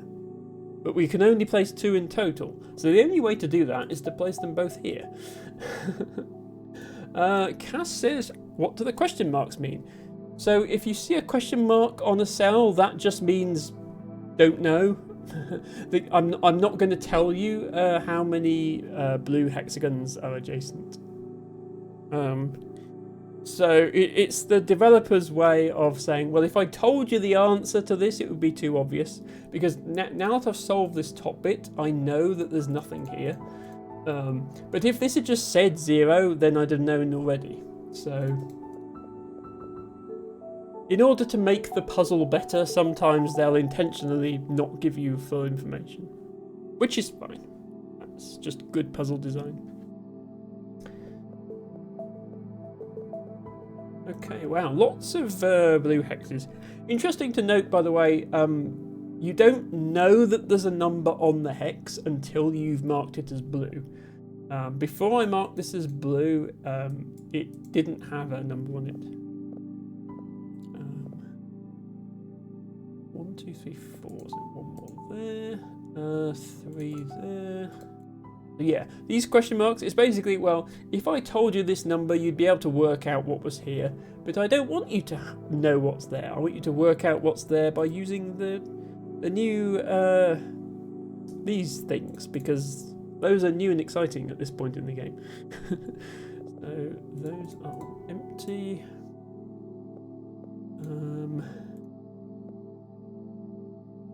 Oh, this 2, right, that has to be that one, and then I don't know yet if that completes this 2, because if it comes this way it completes it, if it goes that way it doesn't.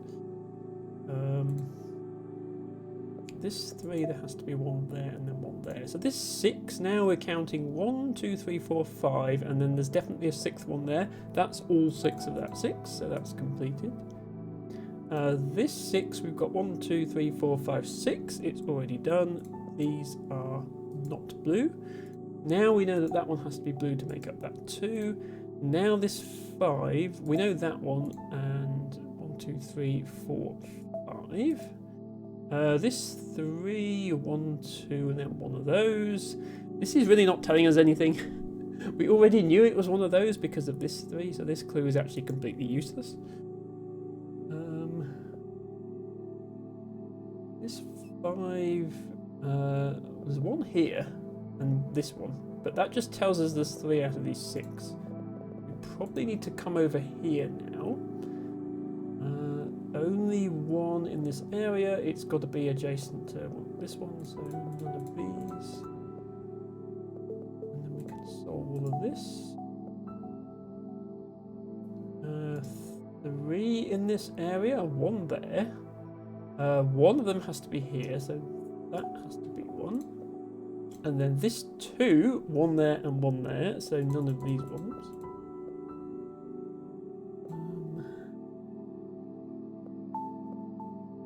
Okay, finished with those.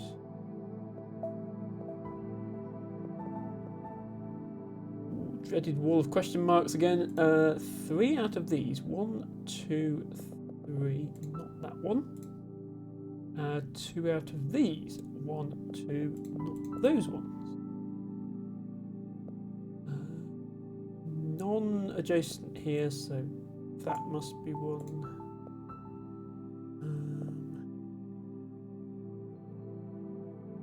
Cass thinks that this game is actually pretty cool, and I agree.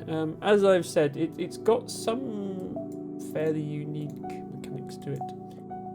Definitely cool enough to be worth a casual stream of it, I think. 1, 2, 3, 4, 5. Hello, good karma. Welcome in. It is good to see you, no pun intended. Hope you are having a great day. I didn't do my stretches earlier when LT Bago requested them, did I? I am overdue stretches. Let me stretch properly now to make up for it. The heat is no excuse not to engage in proper stretches. Ooh. Especially when you're crunching this much. At most, thank you for redeeming your flower, which is a blue fleabane. Good Karma says, I hope you have a fun stream and peaceful day. I have been having a fun stream. My day was peaceful. It was also very, very hot, but it was peaceful.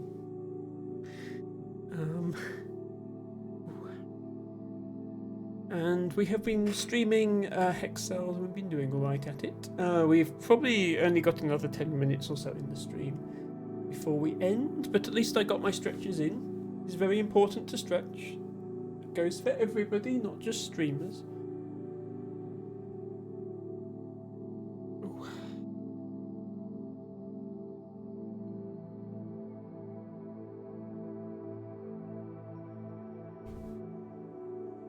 Okay, that's probably enough stretching.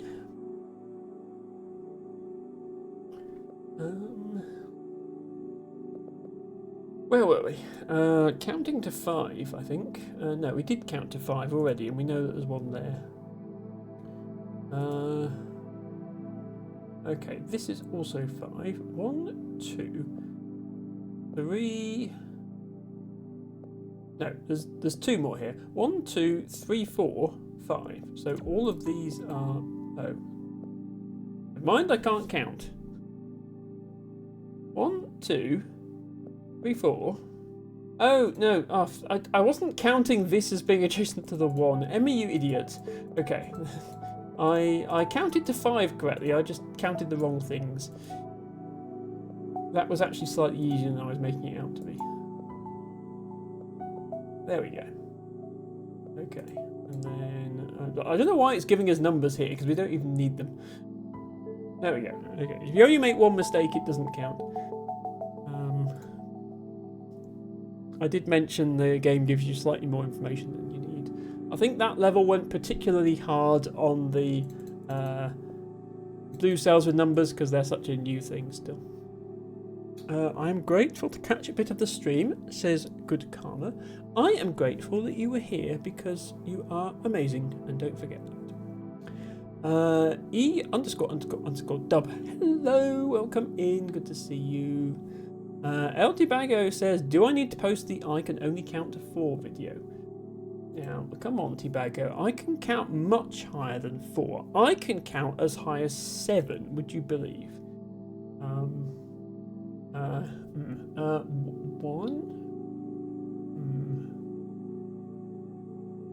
Okay, maybe not. Right, how do we actually start here? Oh, we start with this. So this 4, even if we put a blue one here, there's still got to be 2 blue ones in here. And that completes this 2. So there has to be 1 there, there has to be 1 here, and all of this is empty. So that was nice.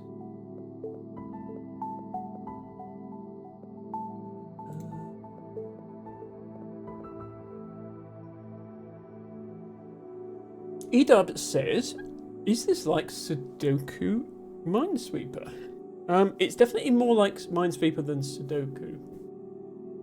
It follows the usual Minesweeper rule of some of the cells are safe and some of them you need to flag as mines. In this case, the blue ones are flagged as mines.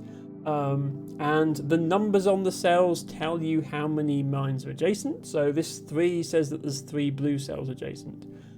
It is different to normal Minesweeper in that the cells that you've flagged as mines can have numbers on as well, and the numbers on the blue cells are talking about a 2-tile radius from the cell, rather than the black numbers are just adjacent. So this is just saying there's 2 adjacent. This is saying there's 5 within 2 cells. And as you can imagine, that opens up a whole new load of logic that I don't fully understand yet, but hopefully I will soon. 6 adjacent to here. 1, 2, 3, 4. 5,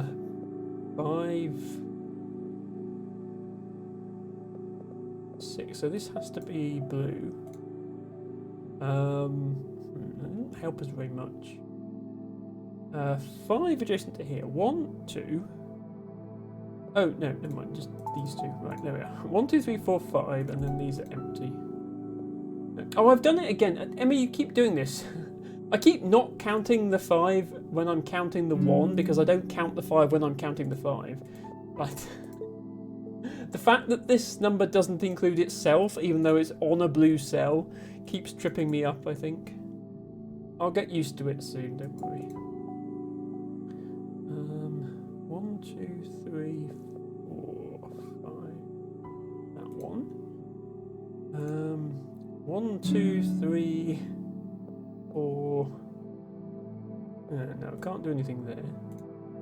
1, 2, 3, 4, 5, 6, 7. Okay, I can do that. An easy one. 1, 2, 3, 4, 5, 6. By the way, you don't always have a number on every blue cell. It's just that it happens to.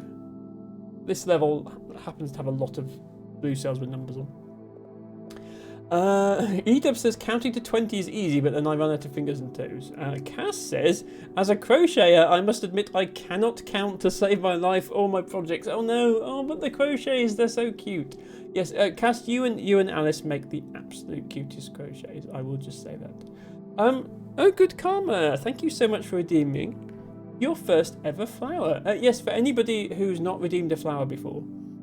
It is only 10 channel points. Every stream you will get a random wildflower, a random British wildflower, and you can slowly build up a wildflower collection. In addition, if you have saved up 1,000 channel points, you can redeem Read from Botany Book and have Emma talk about a flower, any British wildflower of your choice. It's like a whole bonus segment of my stream. But we've already done that for today, so don't redeem it now. Thank you, Good Karma, for starting off your collection with Time Leaf Speedball. And thank you, Cass, for redeeming Lady's Bed Straw as your flower of the day. Right, all of these are done. We didn't even use half of them. 7. 1, 2, 3, 4, 5, 6, 7. 3. 1, 2, 3. Can't use that one yet. 1, 2, 3, 4. Okay, 2 of those 3. 1, 2, 3, 4. We know it's one of those 2. Oh, the 2 is done. That's why. So that's done. 3 means both of those. 6 is now done. 3 is now done. That 2 is done. 5 means all of those. Right, hang on. What am I missing? There's 2 remaining. One of them's there. Where's the other one? Oh, I shouldn't have closed that. That was premature. So one of them is in here, and one of them is in here. And I know there's 2 remaining. So this is safe.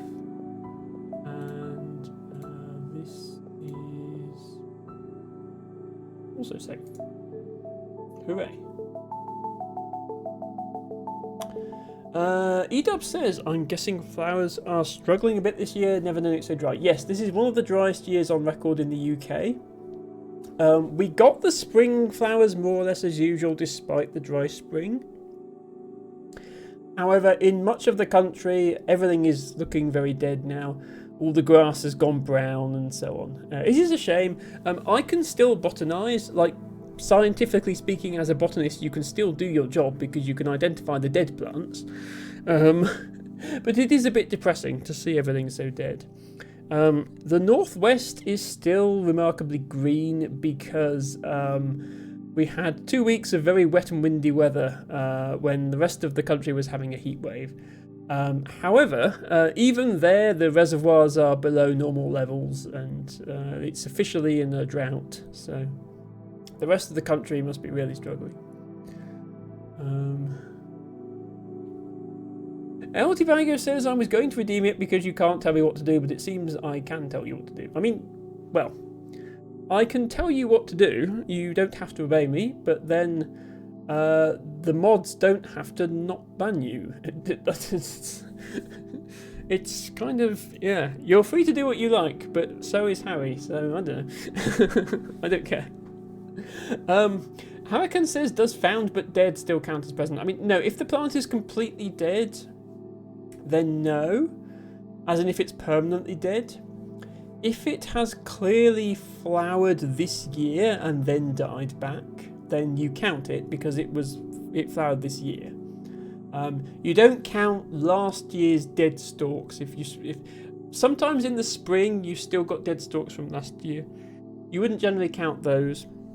But if it was definitely alive this season, then you count it. And obviously, if you find a dead tree stump or something, you don't count that. But yeah, I mean, if you didn't follow that rule, then there are some plants that you'd only be able to record for about 2 weeks a year because they flower and then immediately die again. So we have to be pragmatic. Yeah, exactly. It's only redeemable once per stream anyway, T-Bag. So yes, found but dead counts if it's something like if the part of the plant you find is a dead flower stalk or something, then it counts. If it's just a tree with no leaves on that looks dead, then no, that doesn't count. But yes, I would like things to not keep dying quite as much. That would be nice. What on earth do we do here? I mean, we're 4 hours in, so the answer could be we end the stream and worry about it next time. Eltibago says my little valley is still pretty green. North Wales has had a pretty good mix of the hot weather and the rain in the north. Yeah, I mean, I was when I said it was a heatwave everywhere else. It was a heatwave everywhere else in England. Parts of Scotland and North Wales also got the same rain as it came across the country. The weather tends to come from the southwest, so it sort of goes southwest to northeast, with Ireland, to Cornwall, the Welsh coast, and the northwest and northwestern Scotland. They're all the most exposed, and then the southeast is usually the driest because the weather has already happened by the time it gets there, if that makes sense. The air has to come over the rest of the country and sometimes even over France to get to the southeast. Enjoy your lurk, Good Karma, although it may be a short one. We may soon be about to raid out. I think, given the heat, I'm not going to extend the stream any further. I will leave it there for today. But I think we've made some good progress. We are almost done with the 4th section of Hex Cells Plus, and of course we did the whole of Hex Cells. You do unlock the chapters a little bit. You don't have to finish everything to unlock the next chapter, so we have 5 available as well. Next time I stream is probably going to be FTL Faster Than Light, which will be fun. But next time I feel like I want to play Hex Cells, we will jump back in where I got to, which is 46%. You'll notice, it says 46%, and you're thinking, well, hang on. The first 3 sections would be 50%, so how does that work? That's why I like that the game has that balancing of rewarding you different numbers of points for each level. You can see this total here is still just under halfway, which reflects the fact that the later levels are harder. So I really like how they've done that. Let's call it halfway through. So we did 1.5 levels, 1.5 games today. Hurricane says, thanks for a nice chill stream to counter the hot weather. And Edub says, I'm sitting in the garden, would recommend. Even in the garden, it's far too hot at the moment, but it's perhaps not as hot as it is in here now with the lights on and so on. But it's also 10:30 at night here, so Emma will be going to bed very shortly. However, before we do that, I need to say thank you to Hurricane for resubscribing for 6 months, no less.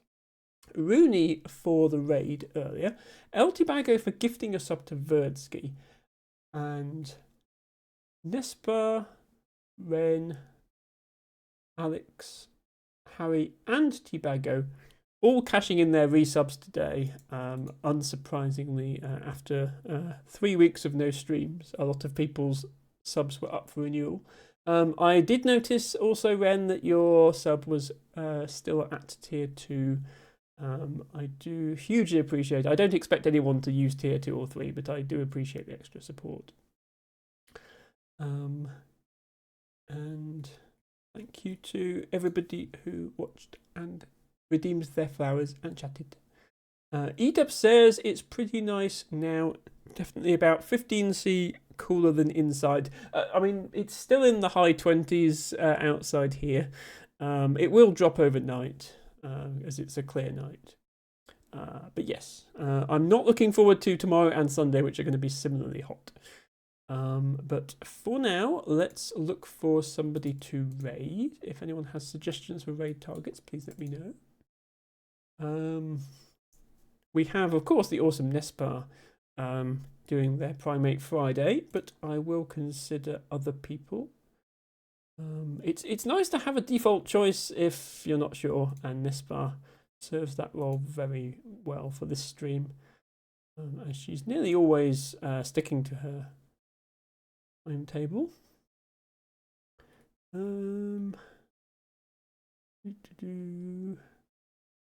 Going through my follows. I did slim down my follows list a bit recently, but it's still much too long. I think we are actually going to go to Nespa today. It's been a little while since we raided Nespa, because it's been a little while since we raided anyone. So